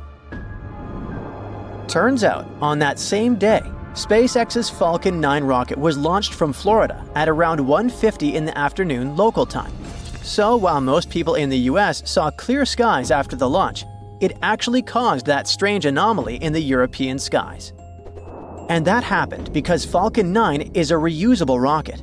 So, after launching into space, it releases what is called its payload. And by that, I mean whatever it is carrying, like a satellite. After completing its mission, the rocket itself turns back toward Earth. As it does, it ejects any leftover fuel, which instantly freezes due to the high altitude, forming a spiral pattern because of the rocket's movement. Light then reflects off the frozen fuel, making it visible from Earth. Basically, that's what the blue spiral was, leftover fuel released by the rocket in space. So, should we be worried down here on the ground? I mean, is it dangerous? Well, no. It's not like it was some kind of spacecraft accident, it's just leftovers and light. And this is totally normal for the Falcon 9 rocket. Even though it went viral this time, the same phenomenon was spotted about 4 years ago. Back then, people speculated all kinds of things, like a swirling galaxy moving across the sky, or even an unidentified, unexplained flying object. But nah, it was just one of Elon Musk's space toys. Speaking of which, his space agency is also behind another eerie sighting that's becoming more common. On clear nights, many people have reported seeing a strange string of lights moving quickly in a straight line, almost like a train of stars. Those aren't drones, and they're definitely not perfectly organized shooting stars. These strange lights are actually Starlink satellites from SpaceX. You know, that project that beams high-speed internet from space using thousands of tiny satellites, basically turning the entire planet into a giant Wi-Fi zone. But wait, satellites don't have lights on them. So how is it possible that they look so bright at night? Well, basically, what we're seeing is the sun reflecting off the satellites as they travel through their lowest orbit. And they're only visible if the sky isn't too bright. What's really impressive is that you can see this same event more than once on the same day. That's because Starlink satellites travel at a staggering speed of 300 miles per minute, and they complete one full orbit of Earth every 90 minutes. So, doing the math, that means you could spot those satellites within 2 hours of a previous sighting. Without a doubt, the beginning of the year was busy for skywatchers in the United States. In February, they got to see this stunning cloudy jellyfish shape taking over the sky. What do you think it is? If you guessed another thing related to SpaceX, you're right. This is another art created by a Falcon 9 rocket. This time, it happened because the rocket was launched during the evening twilight. The light from the setting sun bounces off the rocket's smoke trail, creating this amazing effect. Now, let's move on to Italy, where another creepy event occurred. It was a stormy night, and suddenly, way up in the sky, a giant glowing red ring flashed for just a split second. Nope, it was not an extraterrestrial portal. This is something called an ELV. This happens when a powerful lightning strike sends out an electromagnetic pulse that hits the ionosphere, which is a super high up layer of our atmosphere. When this happens, nitrogen atoms up there get excited and glow red, creating a massive but super quick light show. Another red phenomenon happened in Scandinavia, but instead of a ring, it was more like a streak of light. This is known as a stable auroral red arc, or SAR. Despite the name, it's not an aurora. It's something much rarer. This phenomenon happens when the Earth's magnetic field, which acts like a big protective shield, gets disturbed. This disturbance causes some gas in the atmosphere to get super hot, thanks to a huge electrical current around the planet. What's weird is that only oxygen gets heated up during a SAR, which is why these light shows always glow that same red color. And fun fact, this event is more likely to happen after a big solar storm weakens Earth's magnetic field. It is impressive to see phenomena like this with the naked eye, but the view from outside Earth can be just as stunning. In 2022, an astronaut aboard the International Space Station spotted two bizarre blue blobs of light glimmering in our planet's atmosphere. They happened at the same time, but they weren't related at all. One of them was a massive lightning strike that hit right next to a large circular gap in the clouds. The lightning lit up the surrounding cloud walls, creating a glowing ring around the hole. Another one was caused by the moon. The way the moon was positioned made the sunlight it reflected pass through Earth's atmosphere, creating a bright blue blob with a fuzzy ring around it. And if you're wondering what that weird orange halo is, running parallel to the curvature of the Earth, I've got you. That's the edge of the atmosphere, also known as Earth's limb. And this is what it looks like when viewed from the International Space Station. In Canada, residents of central Alberta were looking up at the sky one night when they suddenly saw something strange. A bunch of vertical beams of light that seemed to be coming from the ground and reaching up into the blackness of space. It sure looked like something out of a science fiction movie, but this is actually just an optical illusion. Yep, it's a visual trick caused by some specific winter conditions. This phenomenon happens when light is refracted by ice crystals. Here's what's going on. When it's freezing outside, tiny ice crystals form in the air. These crystals are super thin and flat, so each one acts like a tiny mirror that reflects light sources positioned below it. Basically, the crystals reflect the light straight up, creating those glowing vertical beams. And it can be caused by any light source, like the sun or the moon. But in most cases, the sources of these light pillars is man-made, like car headlights or streetlights. Even though the phenomenon is completely natural, it rarely happens, and only in very specific situations. First, it has to be freezing cold. On that particular day in central Alberta, for example, the temperature was around minus 30 degrees Fahrenheit. Then, the weather has to be calm, with no wind at all. If a storm breaks out, forget it. You won't be able to see the light pillars. And don't mix them up with auroras, okay? Auroras are mostly seen in high-latitude regions, like around the Arctic and Antarctic. Since they happen way up in the atmosphere, they're visible over large areas. Light pillars, on the other hand, are more localized and concentrated in a much smaller area. But hey, no matter which one you spot, if you're lucky enough to see one of these amazing sights in the sky, you're in for a show you won't forget. Giant vase-like sponges, otherworldly jellyfish, segmented worms covered with bristles, and large octopuses are the newest Antarctica discovery. Scientists found them after a giant iceberg had broken away, and it turned out to be a treasury of ancient life under ice.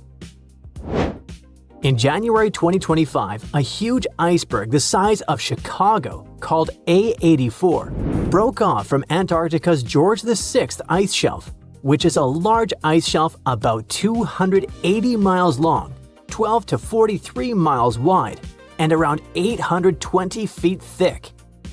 In the summer, which lasts from November to late February, the ice shelf melts at the surface, and meltwater ribbon lakes form.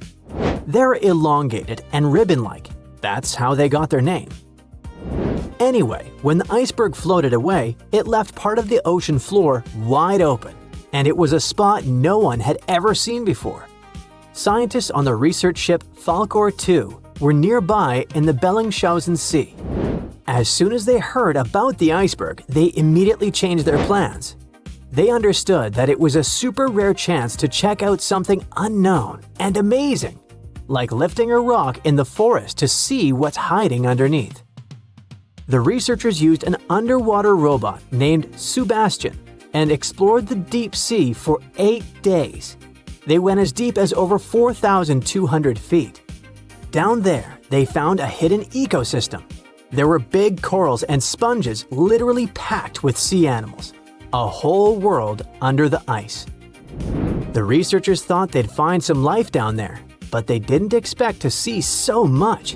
And this underwater ancient life wasn't just surviving, it had been thriving in that harsh, icy place for a really long time. Anemones that looked like fluffy little trees, sea spiders, ice fish, octopuses. The research was live streamed to scientists from all over the world, and those live streams are actually in open access. The coolest thing was that some discovered creatures seemed to be new species. Yes, there are probably new species in Antarctica in 2025, and some might only live in this region. That's because Antarctica isn't just really far away. It's been cut off from the rest of the world for millions of years. The Antarctic circumpolar current surrounds it, like a big water moat surrounding a castle. But even if it turns out that those species are not new, the scientists have still found snails, worms with bristles, crustaceans, like tiny crabs and shrimp, and a species of the phantom jellyfish. Those are super rare and look otherworldly. Their official name is too complicated, so let's just call them the giant phantom jelly. This jellyfish is huge. Its bell, the round umbrella part on top, can be more than 3 feet wide. It has 4 long arms that trail behind it. Each one as long as 33 feet, about as long as a school bus. Scientists first caught one way back in 1899, but it took them 60 years to realize it was a totally new kind of jellyfish. The phantom jellyfish has a see-through purplish body that looks kind of ghostly. Instead of normal jellyfish tentacles, it has these ribbon-like arms that help it catch food and pull it into its mouth right in the middle. Even though jellyfish don't have brains like we do, researchers watching the giant phantom jelly noticed something surprising. The otherworldly creature seemed to move its arms very carefully and with control, especially when swimming through tight spaces on the seafloor. It looked like it was being very cautious and deliberate. Ugh, creepy. Another sentient being? Jellyfish have a simple nerve net instead of a brain, which helps them sense the world around them. But the way this phantom jelly moved made scientists think it might be smarter or more coordinated than other jellyfish. Studying it can help scientists learn how animals without brains still manage to explore and survive in tricky places underwater. Another cool find was little worms called bristleworms. Scientists call them polychaetes.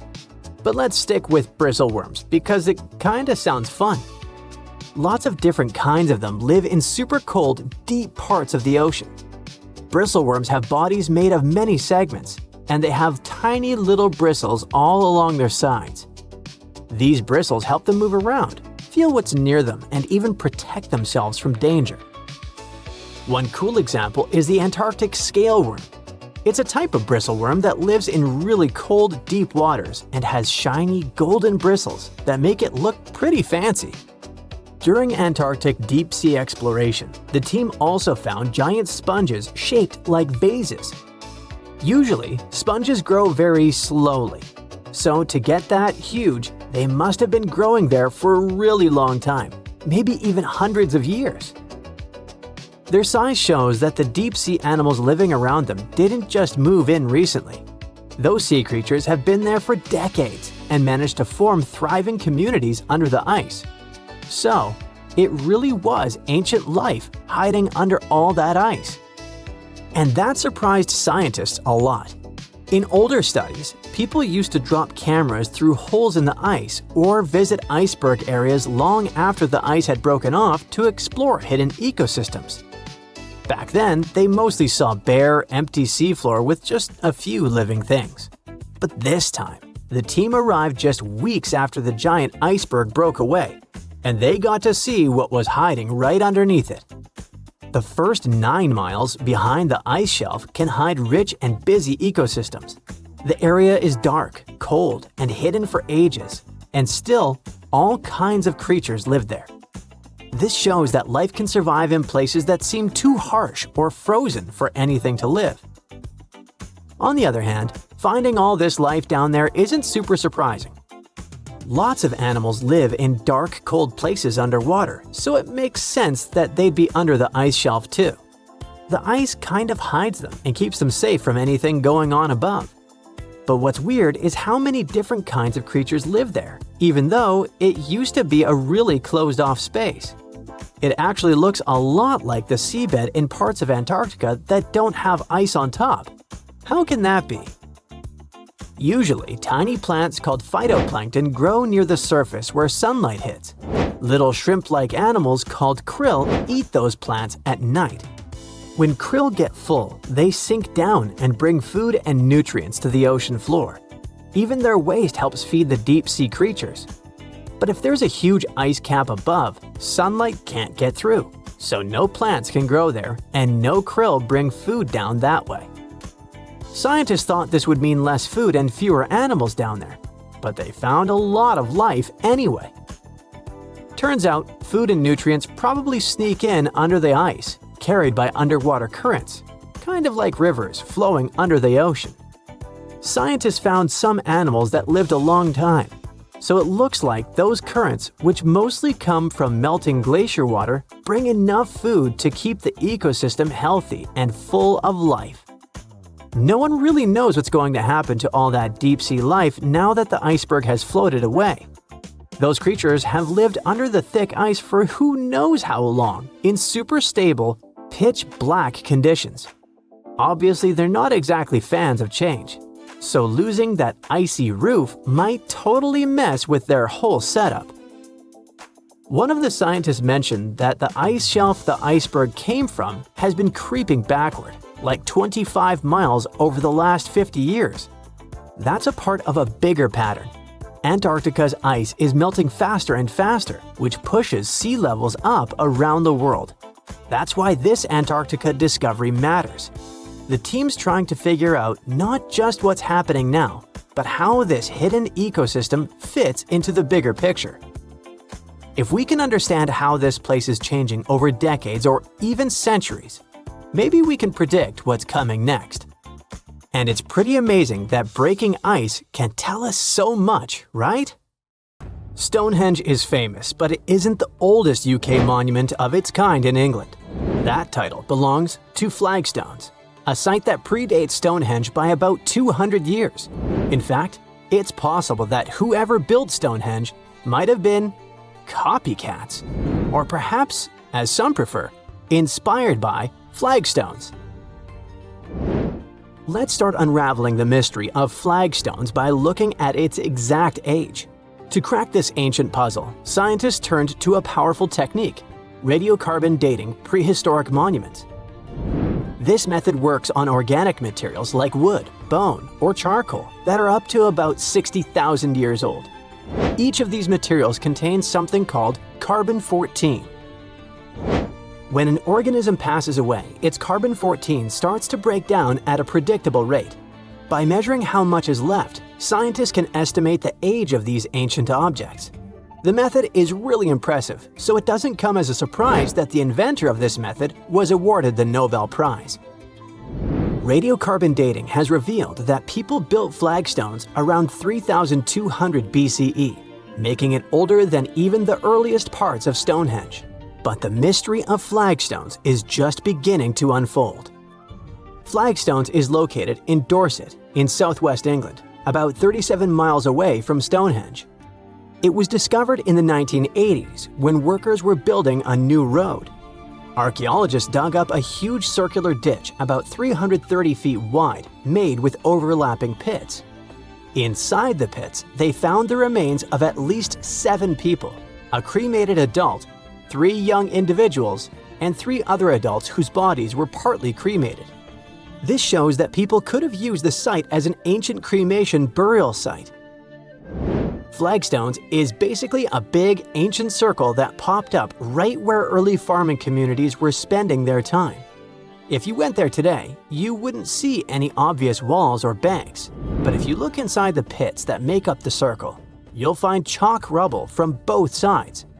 That's a clue that when people dug these pits, they used the dirt and chalk they took out to build up banks both inside and outside the circle. This special spot sits right in the middle of a whole bunch of other really old monuments and sites, which were built over thousands of years during the Neolithic and Bronze Ages. Experts have figured out the ages of some of these nearby places really well. For example, the ditch at Maiden Castle dates back to around 3600 BCE, and the Big Henge at Mount Pleasant was built around 2600 BCE. Today, half of Flagstones is under that road, and the other half is under an old historic house looked after by the National Trust. You can find objects from the site at the Dorset Museum. Because flagstones and early Stonehenge look so similar with round enclosures, pits, and cremated burials, scientists used to think they appeared at the same time. But thanks to radiocarbon dating, we now know flagstones, this ancient cremation burial site, is the earliest big circular monument ever found in Britain. To figure out how old the site really is, researchers tested things like human bones, red deer antlers, and charcoal found there. One of the most puzzling discoveries was a young man who was buried under a huge sarsen stone in the middle of the circle. Someone left him there about 1,000 years after people used the site for the first time. This find just added to the mystery of flagstones. You're probably wondering about the flagstones versus Stonehenge comparison. Well, the latter is a mystery on its own, a big old circle of giant stones in the south of England. Those who made it didn't write anything down, so we don't know exactly what they were thinking. One old tale says that King Arthur's wizard, Merlin, used magic to move the stones from Ireland, where giants had put them together. Another story says that people from Denmark built it. Today, some people think extraterrestrial visitors made it. A man named John Aubrey started studying Stonehenge in the 1660s. He thought the Celts had built it for their priests, called Druids, but that turned out to be wrong. Radiocarbon dating of this prehistoric monument shows that its constructors built it in phases over several centuries. The construction started around 3100 BCE and continued till around 1600 BCE. First, about 5,000 years ago, it was just a round ditch in the ground. Then people added wooden posts. Around 2600 BCE, they brought big blue stones from Wales. Later, they added sarsens, even bigger stones, each weighing as much as 5 elephants. They moved those stones from 19 miles away and placed them in a big circle with 5 tall stone arches shaped like a horseshoe. Experts think building Stonehenge took more than 20 million hours of hard work, and that's a lot of teamwork, strength, and planning for people who didn't even have machines. These days, there are a few different ideas about what Stonehenge was really used for. Some experts think it was a sacred place where people gathered for religious ceremonies. Others believe it was an early kind of science center used to study the sky and track time. Both groups notice that the stones at Stonehenge are lined up with the sun and moon, so people may have used the site to mark the changing seasons, especially during the summer and winter solstices.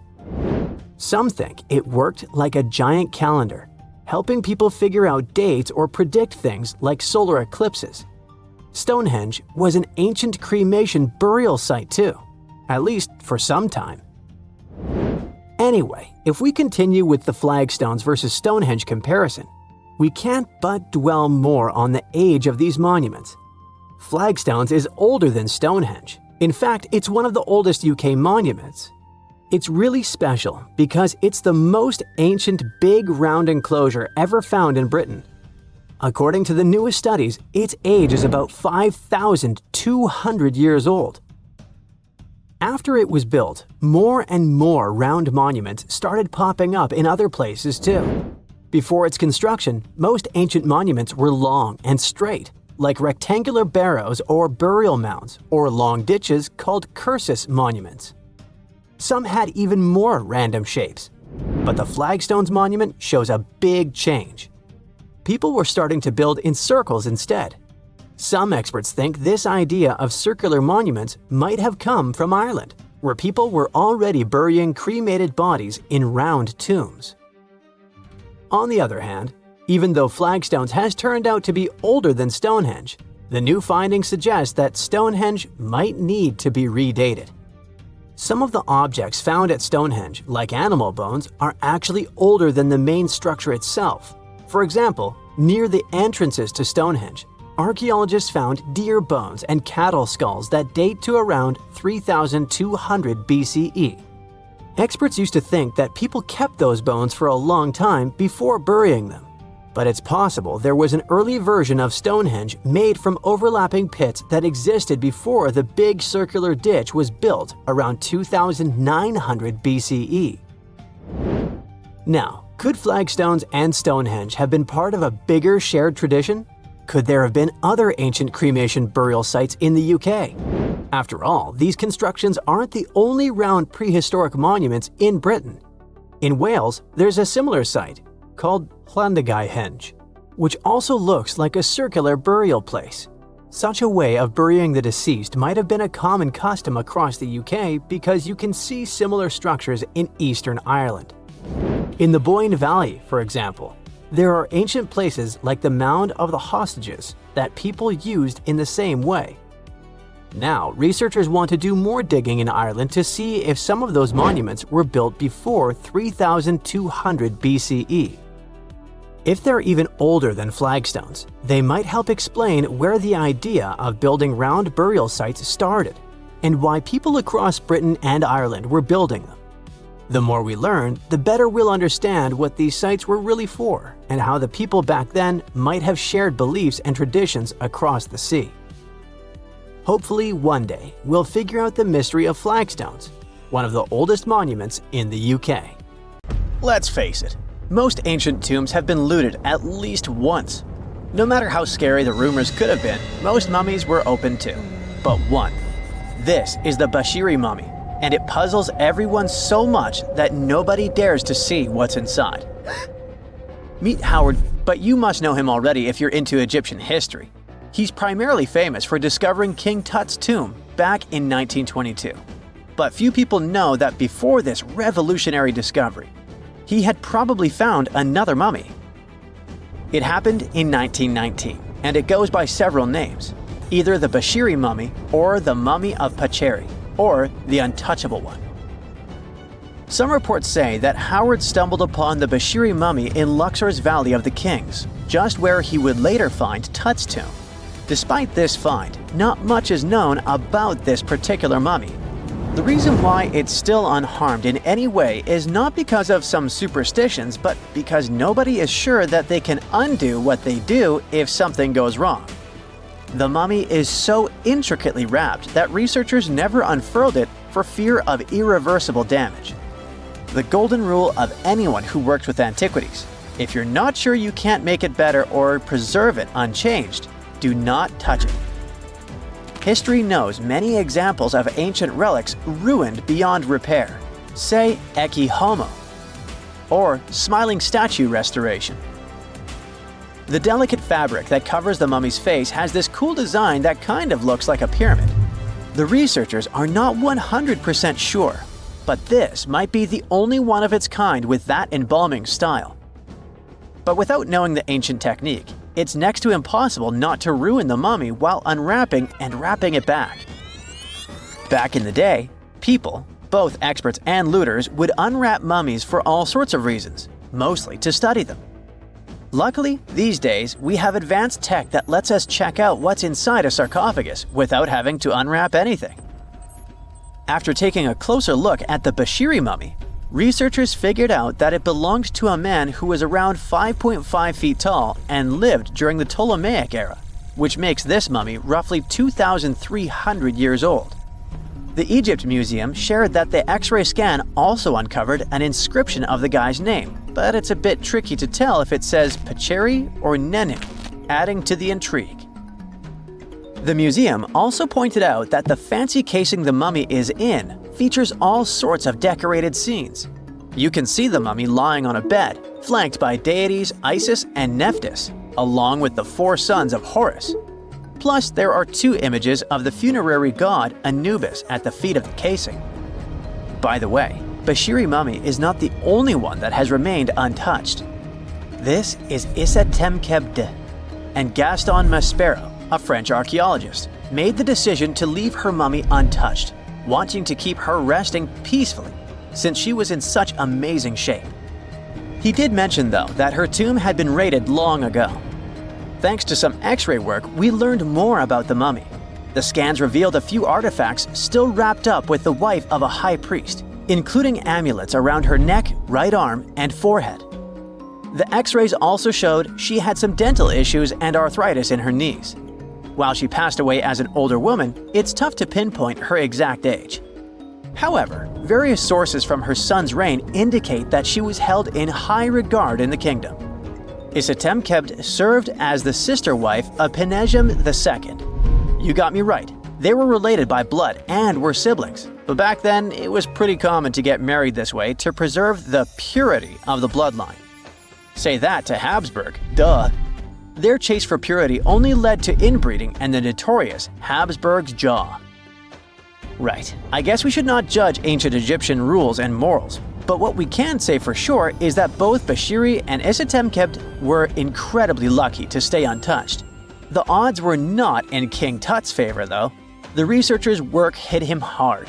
The tomb itself was discovered in 1922, but it wasn't until 1925 that the nested coffins were opened during an excavation.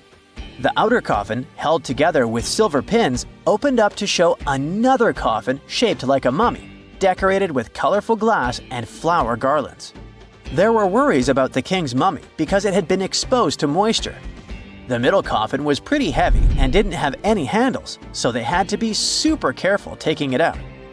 Inside the innermost coffin, which was solid gold and wrapped in a red cloth, they found the royal mummy, and this all went down on October 28, 1925. Tutankhamun's mummy, measuring about 6.07 feet, fit snugly into the innermost coffin, which was 6.17 feet long. You can already tell there was a problem, right? Imagine how hard it is to extract something as fragile as an ancient dried-up mummy, especially when there's not much room for maneuver. Plus, the mummy looked sus. It was pitch black. Howard Carter, the lead archaeologist of the expedition, estimated that around 2 buckets worth of oils had been poured over the mummy. But care had been taken to avoid the mask and feet. It was made to preserve him better. The body was positioned at a slight angle in the coffin, and there was a noticeable difference in the amount of dark oils on the right and left sides, indicating that the coffin might have tilted while being lowered into the sarcophagus. This oil created moisture inside the coffins, and over time, it reacted chemically, which Carter described as a sort of slow, spontaneous combustion, leading to the carbonization of the linen wrappings. Unfortunately, the combination of heat and moisture took a toll on the mummy's trappings as well. The crooked flail fell apart, the resin scarab cracked, and the threads holding the hands and mummy's bands started to decay, making everything quite fragile. Plus, the oils hardened over the years, effectively gluing the mummy and mask to the coffin's bottom.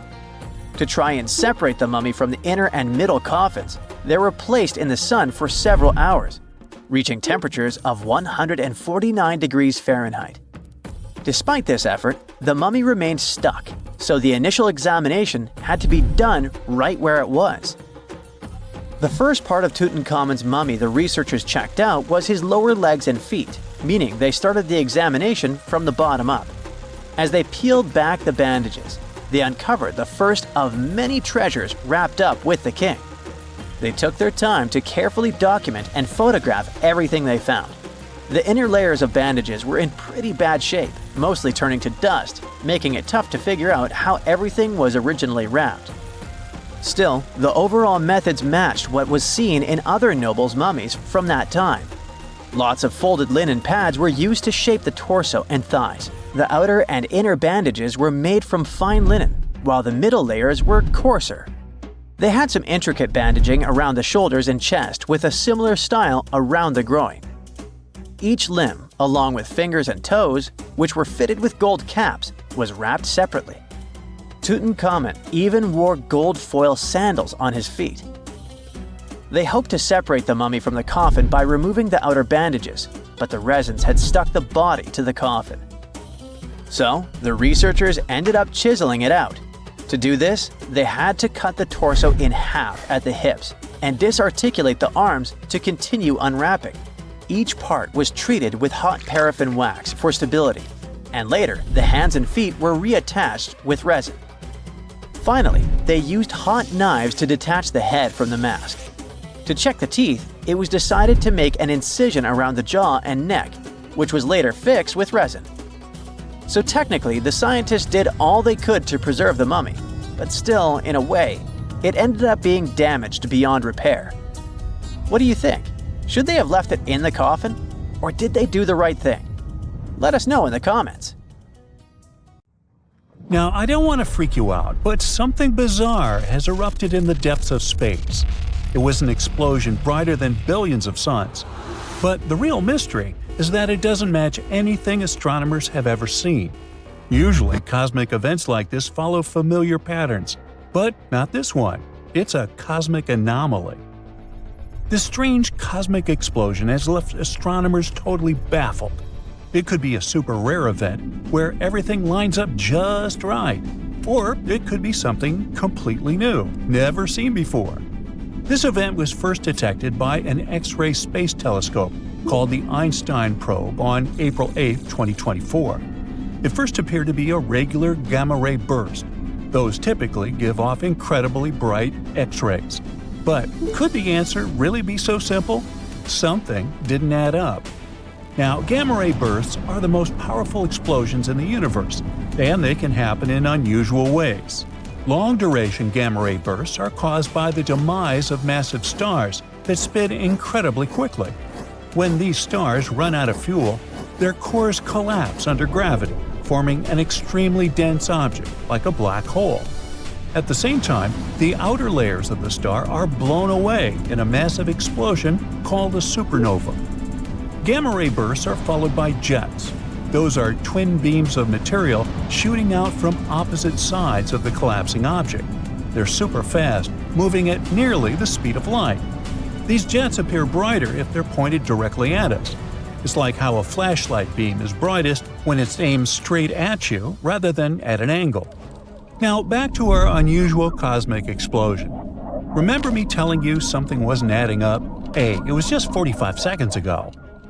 Well, the problem was that when multiple telescopes observed this event in different wavelengths – ultraviolet, optical, near-infrared, radio, X-rays, gamma rays, you name it – it didn't match any known type of event. The most likely explanation, according to current research, is that this explosion is the result of a white dwarf star being torn apart by a medium-sized black hole. And still, it's not so simple.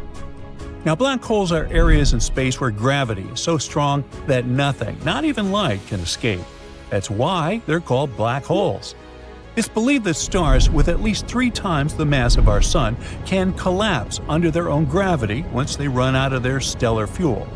When a star has so much mass packed into such a small space, its gravity becomes so powerful that it forces everything, including atoms, to squish together.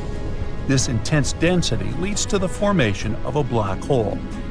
So, when a white dwarf star is torn apart by a medium-sized black hole, it results in a high-speed jet of material that can be aimed directly at Earth.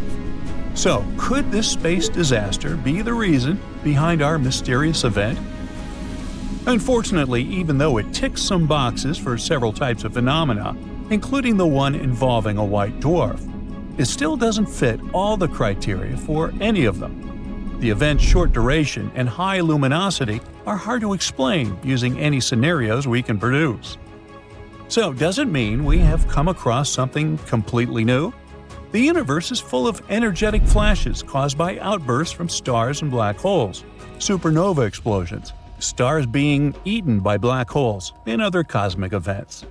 Astronomers usually figure out what these events are by analyzing their duration, frequency, source, and the specific combination of wavelengths they emit. Here, I just have to say a few words about the instrument that discovered the space anomaly. The Einstein probe is an X-ray space telescope project led by the Chinese Academy of Science in collaboration with the European Space Agency and the Max Planck Institute for Extraterrestrial Physics. That's a mouthful. This project is all about studying high-energy space events over time. Its main goal is to find inactive black holes and figure out how matter falls into them by spotting X-ray flares produced by these sudden space events. The Einstein probe also hopes to catch the electromagnetic signals from events that cause gravitational waves, like when neutron stars merge. It also keeps an eye on the whole sky to spot all kinds of space explosions and track already known changing X-ray sources. After the Einstein probe detected that ultra-bright space flash, the event was also observed by a few other ground-based and space telescopes, including the Nuclear Spectroscopic Telescope Array, SWIFT, Gemini, Keck, Dark Energy Camera, Very Large Array, Australia Telescope Compact Array, and Neutron Star Interior Composition Explorer. That's a bigger mouthful. Using all this data, astronomers pieced together the event's characteristics, but it didn't make the case any clearer. Quite the opposite. It just deepened the mystery. This event flared up in soft X-rays for the first 10 seconds, then plateaued at a steady glow for about 4 days before fading quickly within another day. This is much longer than typical gamma-ray bursts, which usually last from a few milliseconds to several hours. But it was still not long enough to fit into other known categories. The event's brightness in X-rays was also unusual. It was too bright for some types of phenomenon, but not bright enough for others. The most puzzling part is that the Very Large Array didn't detect any radio emission from the source when it was observed 11 days, 158 days, and 258 days after the initial flare. Now normally, when something this bright in X-rays lasts for this long, it's usually associated with a luminous radio counterpart. But in this case, no radio signals were detected, which is very strange and adds to the mystery. Astronomers didn't give up and considered several other possibilities, like fast blue optical transients. Those are a new class of explosions that release huge amounts of energy and blast matter into space at incredibly high speeds. These bursts are so powerful that one F-bot can be at least 10 times more powerful than a regular supernova. Fast blue optical transients do look like supernova explosions, but they are much faster. They flare up and fade away much more quickly than regular supernova. They're also much hotter, which makes the light seem bluer compared to other supernova. Since these explosions happen so quickly, it's tough to figure out what causes them. In January 2019, astronomers narrowed it down to 2 causes: a black hole consuming a white dwarf star, or a rare kind of supernova that leads to the formation of a neutron star or a black hole. Now, another explanation for our mysterious space explosion, and astronomers think it's the most likely one, is a tidal disruption event. It happens when a black hole swallows a star, causing a flash of light. When a star gets too close to a supermassive black hole, it doesn't get off easily. No, the black hole's powerful tidal forces tear the star apart, breaking it into pieces and pulling it toward the black hole. Its remains turn into a stream of debris that falls toward the black hole's accretion disk. However, before the debris settles into the disk, it overshoots the black hole in an elliptical path, only to be pulled back in. At one point in this path, the debris collides violently with other parts of the star being pulled in, and that's when we start to see the first bursts of emissions. In some rare cases, tidal disruption events create huge jets of material that shoot out from the black hole's poles. If these jets happen to point directly at Earth, we can see the signature of the event. It often looks like an intermediate mass black hole eating a white dwarf star. However, there should still be some radio emissions coming from the jet of a tidal disruption event. The reason none have been detected yet might be that the event was likely observed too early. Previous studies suggest that it can take hundreds or even thousands of days for the jet material to slow down enough to start sending out radio signals. If future observations pick up radio emissions, it could help solve the mystery.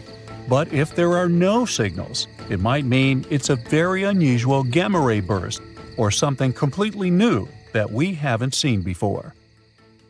In 1936, British Egyptologist Walter Bryan Emery found a small object in the desert that made people debate whether it was an elaborate stone model of a flying saucer or even a hyperdrive from a spaceship that belonged to some advanced civilization that visited the Earth.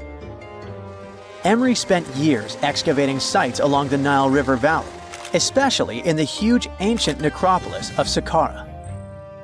He found countless treasures from ancient Egypt, and the most bizarre one was definitely from the tomb of a high official, Sabu.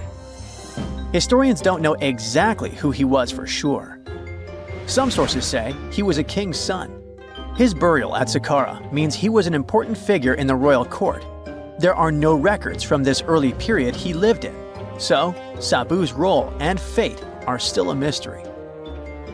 Inside his tomb, scientists found 7 funerary chambers, each filled with traditional grave goods: animal bones, flint tools, pottery, ivory objects, and stone bowls.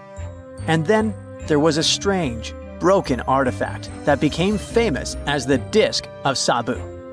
It resembles a shallow, round-bottomed bowl, but with 3 delicately carved, curved lobes spaced roughly 120 degrees apart around its perimeter. These lobes are separated by 3 holes, and at the center, there's a thin tube. The material used to build the disc is metasiltstone, or schist. This type of rock is fragile, highly porous, and super difficult to carve. It flakes easily and crumbles under pressure. So how they made the disc out of it with rather simple stone and copper tools from 3000 BCE is still a mystery. The next big question is why they decided to bury Sabu with it. Perhaps if we knew its true purpose, it would make more sense. When it was first discovered, archaeologists thought it was nothing more than a vase, an incense burner, or a ceremonial decoration. But those who took a closer look from the point of view of an engineer decided it could actually be a component of a larger mechanism. An amateur historian made an exact copy of the artifact with a 3D printer, and it turned out that the Disc of Sabu was an ancient impeller, a crucial part of a centrifugal pump. When they put it in a housing and span at high speeds using the small central shaft, the disc was able to displace water. When it was tested without a housing, the disc created a powerful vortex. It became clear that the curved lobes and slightly concave shape of the disc weren't random. It was probably all engineered to move water with remarkable efficiency, like a powerful pump mechanism. Ancient Egypt's entire civilization depended on irrigation. Later dynasties perfected basin irrigation and managed to control the rise and fall of the Nile to take the most from agriculture. So, the engineers of the first dynasty may have been experimenting with advanced irrigation techniques thousands of years earlier than scientists previously thought.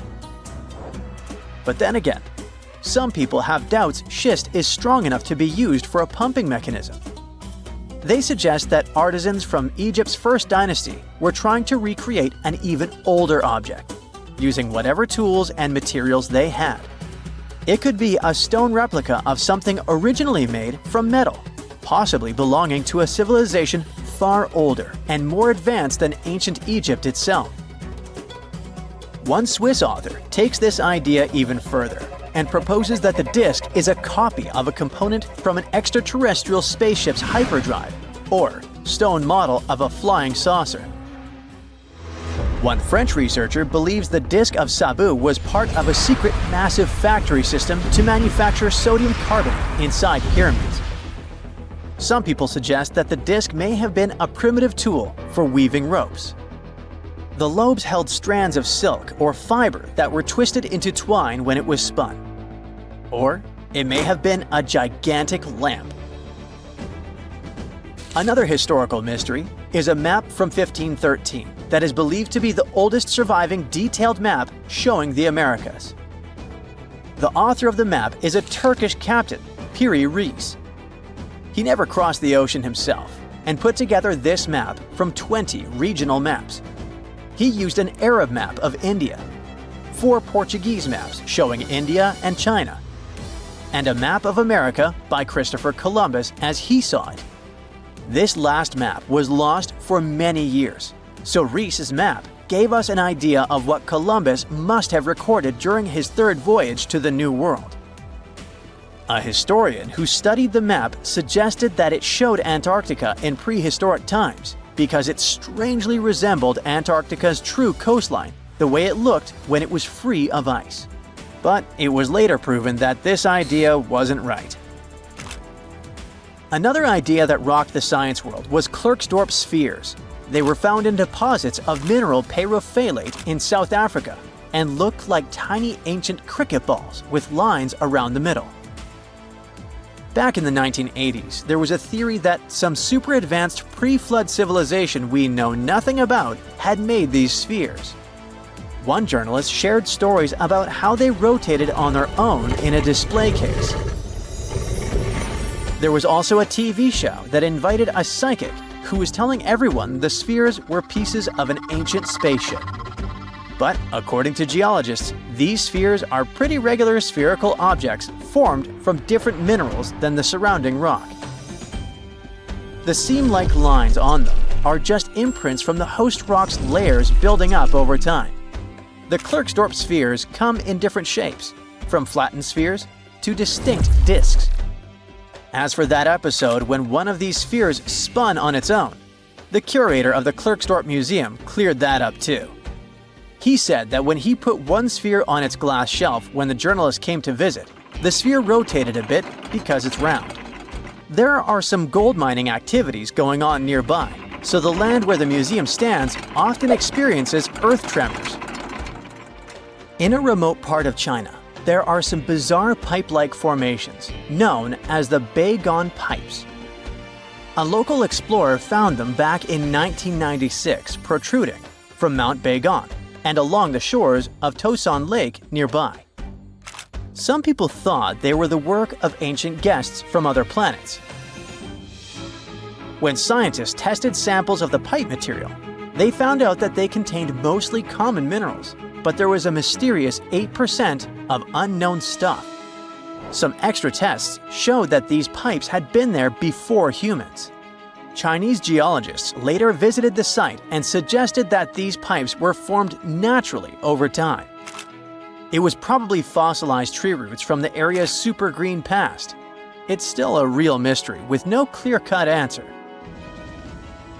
While digging a trench along a river in Romania, workers found a wedge, which is now famous as the aluminum wedge of Ajud, or the object of Ajud. Right next to it, there were some mastodon bones.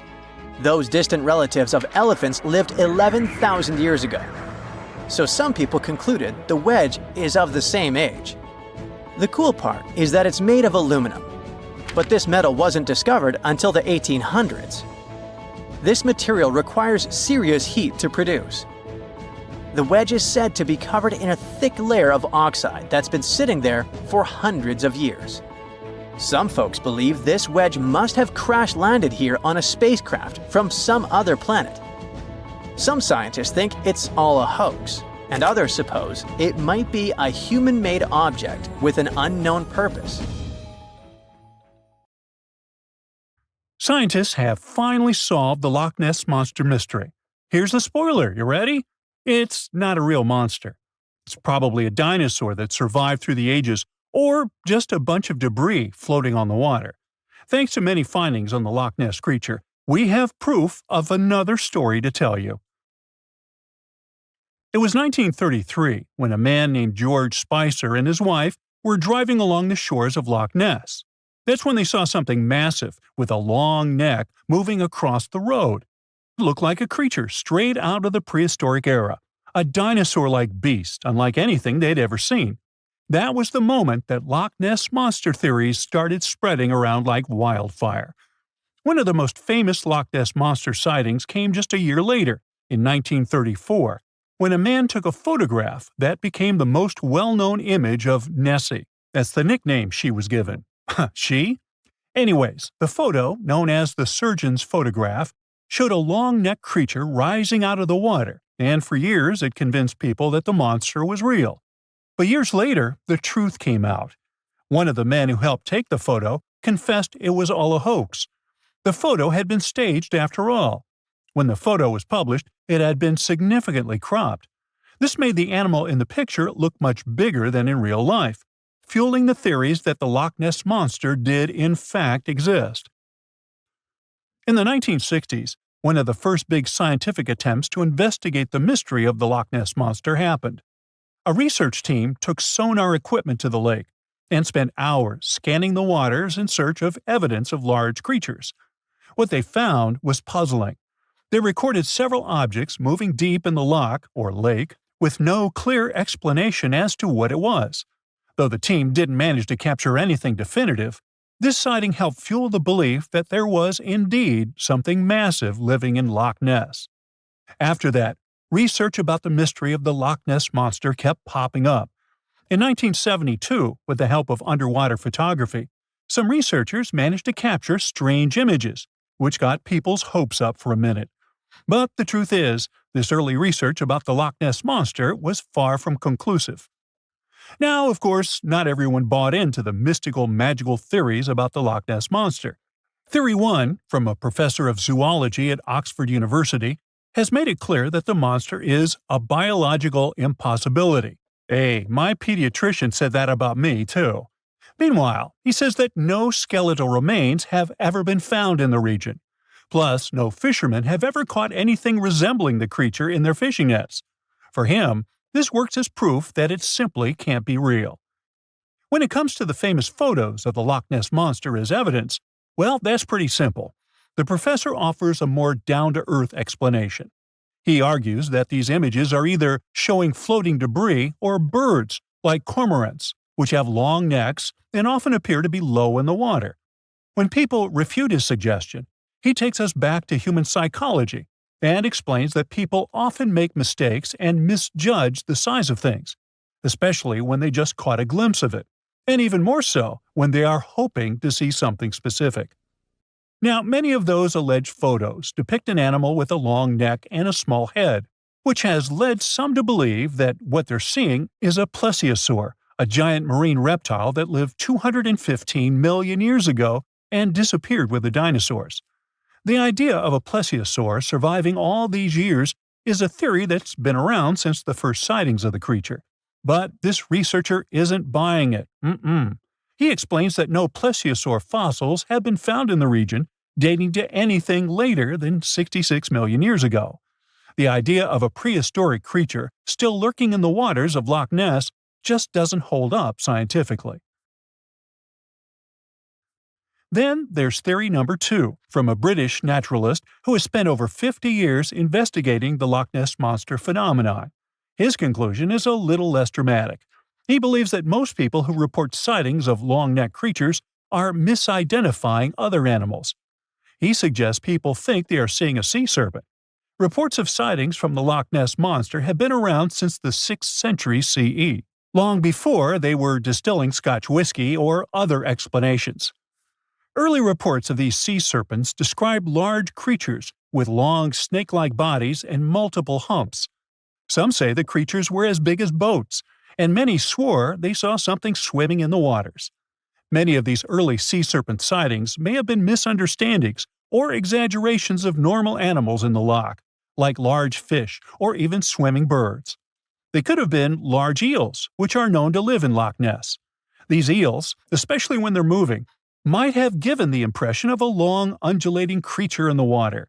People who saw these eels from a distance particularly in low light or misty conditions, might have mistaken them for something much more mysterious. Theory number 3 says something else. Nessie is just a series of standing waves.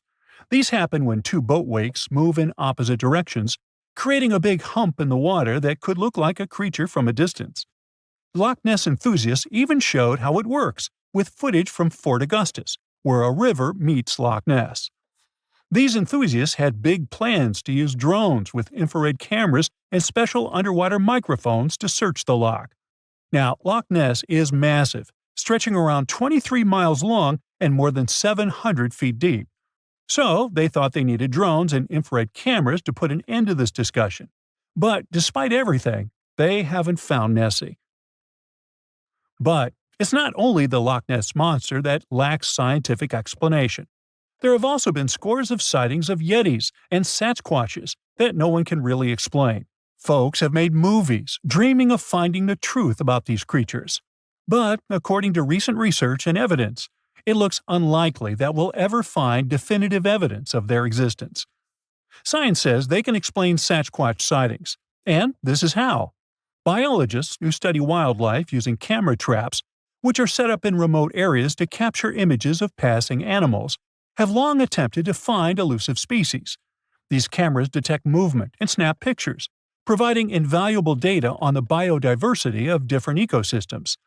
As camera traps collect more photos over time, the number of species recorded grows.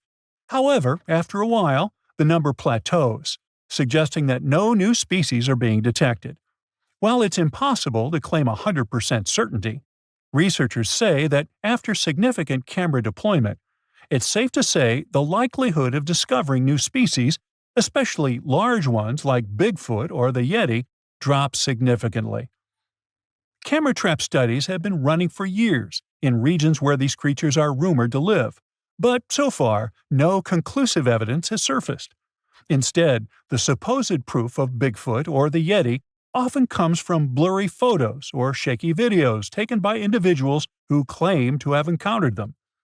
The scientific understanding of biology also makes the existence of Bigfoot highly unlikely. Often described as a great ape, Bigfoot would have had to evolve in North America. However, great apes evolved in Africa, and the only great ape to make it to the Americas is Homo sapiens, whose ancestors crossed the Bering Strait only about 16,000 years ago. This is far too short a time for a new species like Bigfoot to have evolved. While it may be disappointing for these mysterious creature enthusiasts, the scientific evidence points firmly toward the conclusion that creatures like Bigfoot and the Yeti are more fantasy than reality. After decades of extensive scientific research, it's safe to say that yes, science has solved the mystery of the Loch Ness Monster, and it's pure fiction. So, what do you think? Well, here you are. You're getting into your submarine, feeling a bit anxious.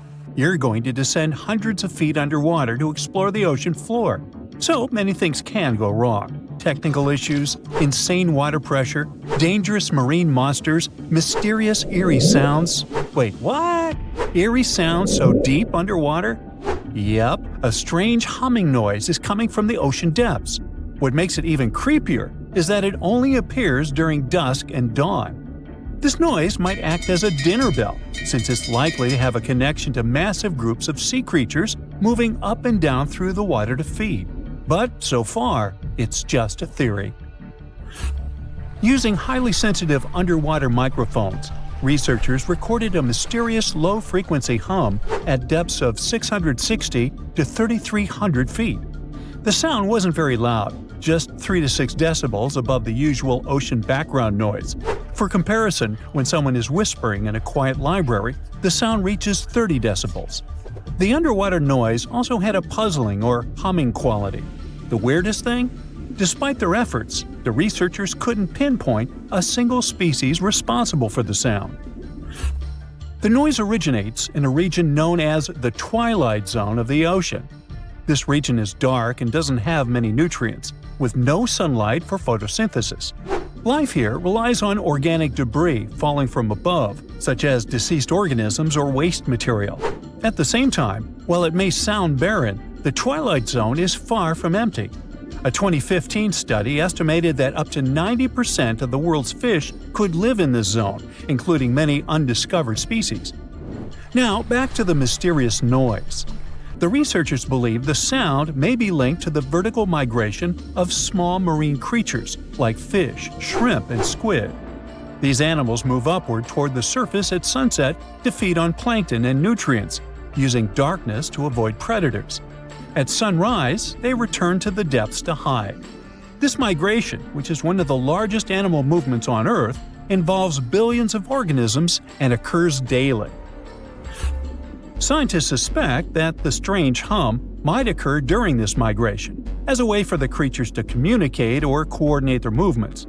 It might also serve as a signal to indicate when it's safe for a group to go to the surface and feed. If some animals indeed use the hum to communicate, it could help us understand deep-sea life better.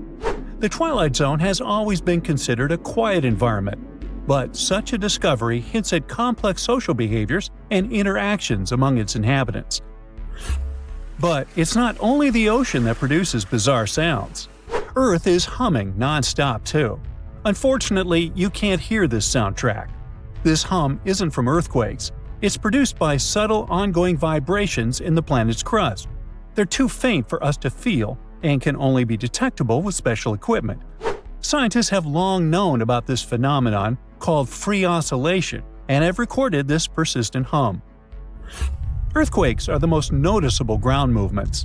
According to the U.S. Geological Survey, Earth experiences about 500,000 earthquakes every year. Of those, only 100,000 are strong enough to be felt, and around 100 cause noticeable damage. But in the quieter moments between earthquakes, the planet is still constantly vibrating with smaller, unnoticeable movements. Unlike the sudden jolts of earthquakes, this hum is steady and uniform, and it's a byproduct of microseismic activity. Seismometers, tools used to record ground vibrations, can detect this sound anywhere on land. For years, researchers have been debating the origins of this hum. Some thought it came from ocean waves reaching deep into the seafloor. Others believed it was caused by colliding waves on the ocean's surface. By 2015, scientists had confirmed that both factors contributed to Earth's constant vibration. And although this hum has been recorded on land, now we also have much clearer, more detailed underwater recordings. To study the hum, researchers used spherical seismometers on the seafloor in the Indian Ocean near an island east of Madagascar. Between September 2012 and November 2013, they placed 57 freefall seismometers across a 772 square mile area. These devices are designed to sink into the ocean floor and record even the faintest vibrations. Over the course of the 11-month study, the team filtered out noise from ocean waves and seafloor currents. They got clear, consistent signals of Earth's hum, with peaks at frequencies between 2.9 and 4.5 MHz, far below the range of human hearing, which starts at 20 Hz. The discovery of Earth's hum from the ocean floor is more than just a scientific curiosity. It gives researchers a new way to study how energy moves through the planet's crust and mantle. In any case, the world around us is filled with weird sounds that sometimes remain unexplained. One of the most intriguing examples is the bloop, an incredibly loud underwater sound recorded in 1997 by the U.S. National Oceanic and Atmospheric Administration. The sound lasted about a minute and began as a low rumble, which then increased in frequency. It was so loud that underwater microphones detected it across an astonishing 3,000 miles. Initially, some experts thought it was the call of a massive unknown sea creature. However, NOAA later determined that the source likely had been the calving of icebergs, when giant pieces of Antarctic glaciers had been breaking off and crashing into the sea. The sound, known as Julia, a strange cooing noise, could have been produced by an iceberg scraping along the ocean floor. Another sound, dubbed train, due to its resemblance to the sound of train wheels on a track, likely originated in Antarctica's Ross Sea. Then there is upsweep, a recurring seasonal scratchy noise detected in the Pacific Ocean since 1991. Despite years of research, its exact cause remains unclear. The underwater world also has bizarre sounds that can be described as choirs of fish. Scientists studying marine life off the coast of Port Hedland in Western Australia discovered that many fish species sing in synchronized choruses at dawn and dusk, much like birds. Over 18 months, researchers recorded tons of sounds, including foghorn-like calls from black jewelfish and rhythmic ba-ba-ba sounds from batfish.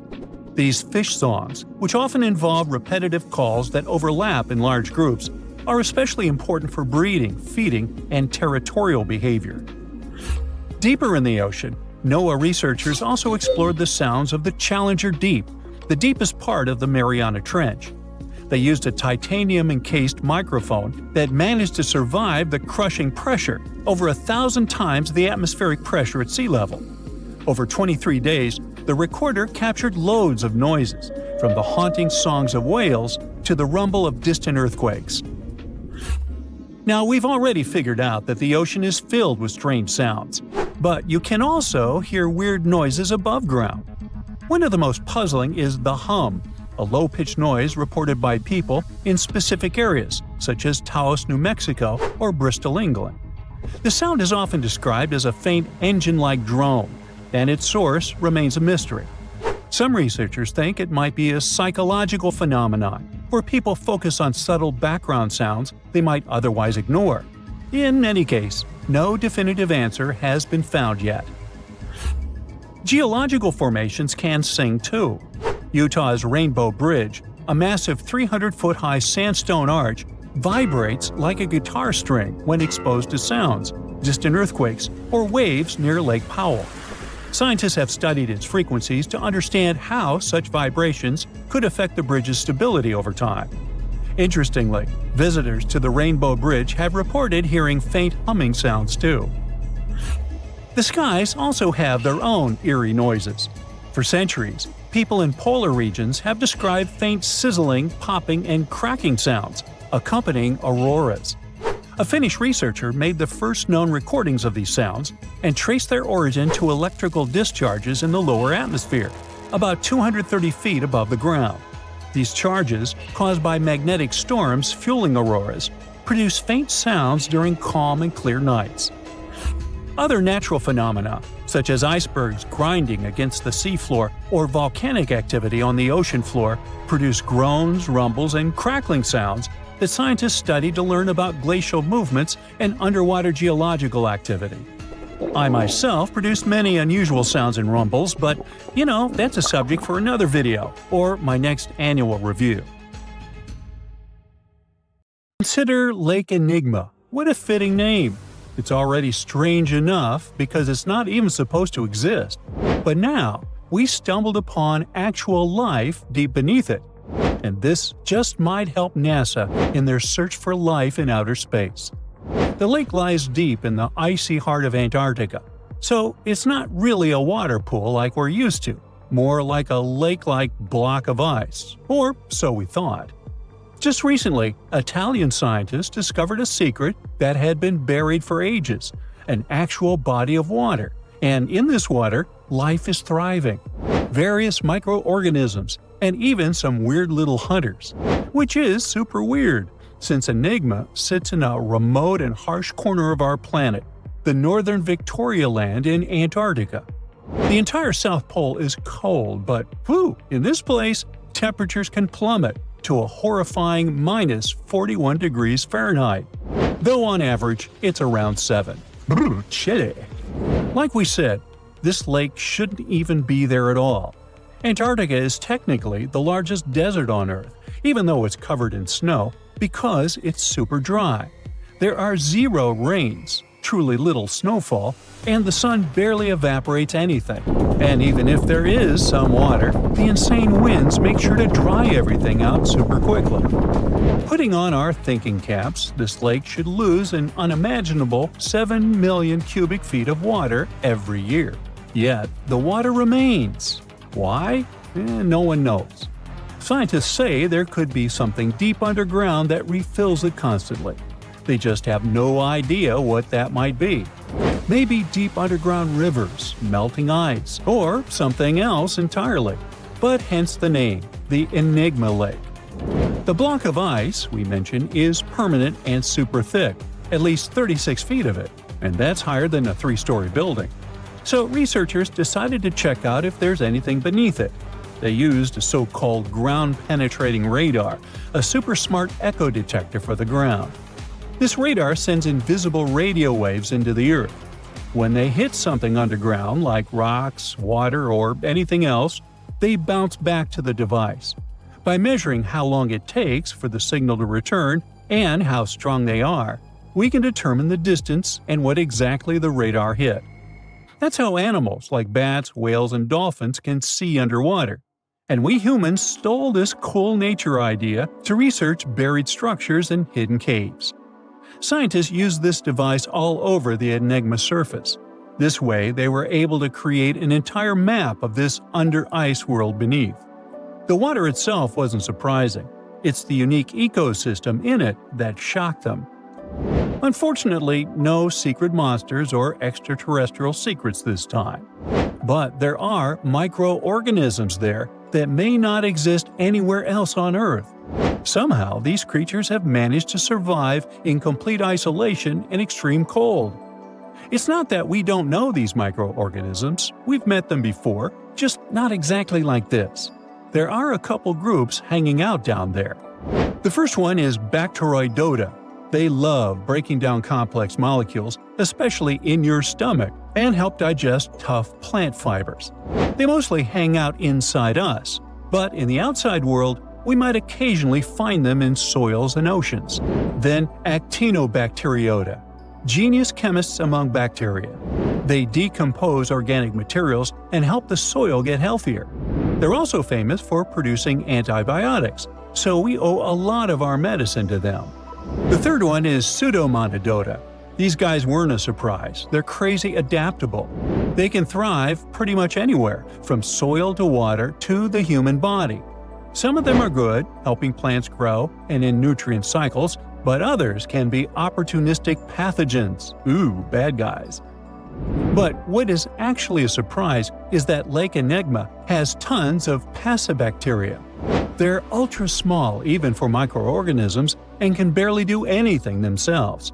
So they prefer to live in symbiosis or be little parasites, relying on their hosts for nutrients and other necessities. All these little chompers might be ancient. They could be remnants of a time before the lake froze over completely, which is hundreds of thousands of years ago. It's simply weird to encounter these bacteria in the Enigma Lake, especially the little parasites. Paticibacteria usually love low-oxygen environments, but this lake is very oxygen-rich, not even mentioning an almost 40 feet of ice above. So all this means that even though we know who these guys are, this specific species might be new to us. They could have evolved with some unique adaptations and abilities using the lake's unusual chemistry. They probably rely on a super simple and delicate food web. Some of the microorganisms produce energy from light, well, whatever light gets down there, or the lake's chemicals. The symbiosis guys most likely survive by living on or inside their neighbors. Yep, these microscopic creatures hunt each other. Nope, things can't be peaceful even in a place like that. If we find out what their secret to survival is, we might learn more about chemistry, medicine, and even extraterrestrial life. Because if life can endure such extreme conditions, then it can probably appear pretty much anywhere, including our closest neighbors, Europa or Enceladus, the moons of Jupiter and Saturn. They definitely hide oceans beneath their frozen surfaces, and now there's a very high chance there might be some life there. Antarctica must be the closest thing we have to extraterrestrial exploration before we actually land on other planets. It's full of hidden mysteries and surprising creatures. Even outside of Lake Enigma, the South Pole harbors life. Just take the McMurdo Dry Valleys, which are often referred to as Earthly Mars. These are among the most mysterious and extreme places on our planet. They're stretching across Victoria Land in Antarctica, and this is one of the driest places on Earth. Makes sense if you remember the name, Surprisingly, unlike other parts of the South Pole, this land is almost entirely devoid of snow and ice, just lots of super cold ground. There might even be some sand dunes nestled here and there between the rugged mountains. The ground is mostly covered in loose gravel, scattered with ancient rocks made of granite, and something interesting called gneiss, just spelled differently. It's the type of rock that's been through a lot, literally. It's usually born when granite and sedimentary rocks have to endure insane pressure or horrifying heat for a while, a process called metamorphism. These conditions are so intense that they literally rearrange the minerals into layers. That's why gneiss has such beautiful foliated looks. It's the planet's version of baking a layered cake. It's amazing because this place is almost exactly the way it was millions of years ago. These valleys are frozen in time, and they give us a little glimpse into Earth's distant past. And that includes life. Once again, local winds are absolutely terrifying gusts of cold air racing downhill, and they evaporate snow faster than it can even melt. So, logically, you shouldn't find much water here, not even mentioning life. But somehow, you can still stumble across frozen lakes and saline ponds in the dry valleys. And local life stretches all reason and our understanding of biology. It exists inside the rocks themselves. Microorganisms are hidden in slightly moist cracks and crevices. Deep inside, there's endolithic bacteria. These guys are super chill. Instead of moving around like other microorganisms, they always stay put inside their little rocky homes. How do they survive? Through photosynthesis. Just like plants, they take teeny tiny parts of light that gets in crevices and acts like little solar panels, getting energy from the sun. Meanwhile, in another place, beneath the Taylor Glacier, there's bacteria that literally doesn't eat anything. Not comfort, not sunlight, not even oxygen. These guys rely on a diet of dusty rocks and sulfur to fuel their weird metabolisms. By breaking down sulfur and iron, they get energy to sustain themselves. This way, they easily survive in deep seas at sub-freezing temperatures, completely cut off from sunlight, oxygen, and the world itself. This place is fascinating for both its life and the lack of it. In some parts of the valleys, like University Valley, yes, that's what it's called, the permafrost is so harsh that no microbes were found at all. This might be one of the only places on Earth where life appears to be completely absent, a quite scary idea. Anyway, now scientists are thinking about learning more about Lake Enigma and drilling this Mars-like environment. Exactly for that reason, to see how we could get samples from Mars in the future. Scientists found a new statue on Easter Island, inside the crater of an old volcano. They were sure they already cataloged all the moai. That's what they call those famous stone giants. But this discovery changes what we know about them. First of all, the moai were rarely alone, so we may hear about more of them in the same area. Second, it's the first moai found at the bottom of a lake. Scientists were working on a project to restore the marshland in the volcano's crater when they stumbled upon the statue. The lake that was here began to dry up in 2018. For at least 200 or 300 years, it was almost 10 feet deep, so it would be impossible for humans to build or put a statue on the bottom. Scientists think the moai are over 500 years old. It's possible that the Rapa Nui people who built them probably brought the statue here when the lake was dry in the past. The new find turned out to be slightly over 5 feet tall, which is smaller than the other statues on the island. It's a full-bodied one with recognizable features.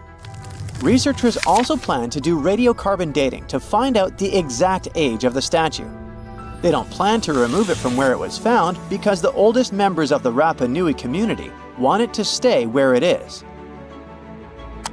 Moai statues kept scientists puzzled for centuries.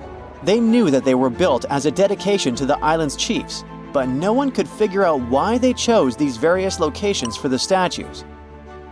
Most of them were found along the coast of the island. Researchers from Binghamton University in New York decided to study the locations more closely and learned that it had to do with water.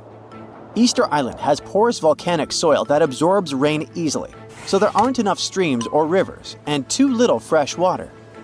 Hundreds of years ago, the island's people relied on groundwater discharge to get drinking water. The water stored deep underground in rock or soil layers, called aquifers, reach a point where it flows up to the surface. When this underground water emerges near the coast, it mixes with the salty seawater, but the salt level remains low enough that the water is safe to drink. The islanders used to collect this water directly from the spots where it flowed out. And it looks like that's why they built the moai along the coast, right near their most important water source. The main bodies of most of the statues were made of volcanic tuff from a local quarry in what used to be a volcano. This material is easy to carve, but not so easy to transport. That's probably why researchers found over 300 unfinished moai back in the quarry. The rest of them stand in various locations, facing the villages. It looks like the statues were carved lying on their backs. Then, their sculptors detached them from the rock, moved them downslope, and set them in a vertical position to finish the work. When it was done, it was time to move the statue to its platform. And we're talking about moving statues that weighed around half as much as a single-story, unfurnished house without a car or any modern equipment for 3 miles. The locals must have invented some original transportation method. Scientists tried to recreate it and pulled moai replicas on wooden sleds. They thought someone would have used palm trees for that purpose, but this theory has been debunked. The most successful experiment so far was wielding ropes to rock the statue down the road in a standing position. This sounds legit, because the local Rapa Nui legends mention that the moai walked from the quarry. And of course, they needed a good road to get there. In the early 20th century, researchers Catherine Rutledge found an 800-year-old road network on the island. It was a bunch of pathways around 15 feet wide going from the quarry. She thought that those roads were ceremonial and not built just for the statues. She wasn't a famous scientist back then, so others mostly ignored the theory. Several decades later, famous Norwegian adventurer and archaeologist Thor Heyerdahl published his theory. He mentioned that the roads were there exclusively to transport the moai, and some of the statues were dropped along the way for some reason. But in 2010, researchers found that the statues reached their final destinations because they were all set on hidden platforms. The road floor was U-shaped, so pulling massive statues along them wouldn't be easy. You can still find roughly 15 miles of these roads on the island and see them from satellite images. Scientists used to believe that the Rapa Nui people made Easter Island unlivable and ruined their own civilization. But a new study that used remote sensing data and machine learning says that the island's population didn't grow too big and collapse. Instead, the islanders figured out how to live in this challenging place and kept their population small and steady for hundreds of years. Researchers found amazing rock gardens as proof for this new theory. Easter Island, or Rapa Nui, is one of the most remote places on Earth where people live.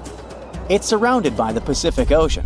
Central Chile is 2,200 miles to the east of it, and French Polynesia is 2,600 miles to the west. The island, which is 63 square miles in size, is made entirely of volcanic rock.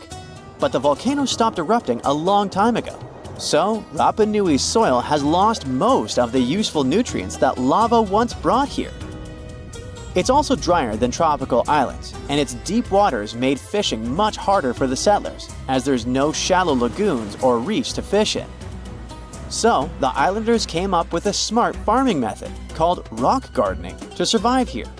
They spread rocks of different sizes over the soil and planted crops like sweet potatoes and taro between the rocks. The rocks protected the plants from harsh winds and salty air and helped regulate the soil's temperature. They also slowly released minerals into the soil, so it became healthier for growing food. Some islanders still use these gardens, although they don't produce a lot of food. People in places like New Zealand, the Canary Islands, and the US Southwest have used similar techniques to grow crops in uneasy environments. While scientists are solving Easter Island mysteries, The island itself is teaching them something new about how the Earth's mantle works. For years, they thought it moved like a slow conveyor belt, carrying tectonic plates along with it. But a new study by geologists from Cuba, Colombia, and the Netherlands is challenging this idea. They used a special method called zircon dating to figure out the island's age. Zircons are tiny crystals that form when magma cools, and they have traces of uranium inside that turns into lead over time. So, the scientists measured this change to tell the age of zircons. And they were shocked when they saw that some zircons were way older than expected, around 165 million years old. The island itself is only 2.5 million years old. The scientists found that these ancient zircons came from deep inside the mantle, under the tectonic plate, by magma from earlier volcanic activity. Easter Island's volcanoes are part of a group called hotspot volcanoes, formed by hot plumes of rock rising from deep within the Earth. Normally, these plumes stay in one spot while the Earth's crust moves above them and creates a chain of islands, like Hawaii. But the discovery of ancient zircons on a younger island shows there's more going on deep underground than we thought. Research showed that 165 million years ago, a giant volcanic plateau existed where Easter Island is now. But 110 million years ago, it sank under Antarctica because of tectonic subduction. Ancient zircon minerals stayed put and didn't travel away with the mantle conveyor belt. So, it looks like the mantle near hotspot plumes doesn't flow as much as scientists used to think. It stays still. This new idea could lead to big changes in how we understand plate tectonics and how the Earth's inside moves over time. That's it for today. So hey, if you pacified your curiosity, then give the video a like and share it with your friends. Or if you want more, just click on these videos and stay on the bright side.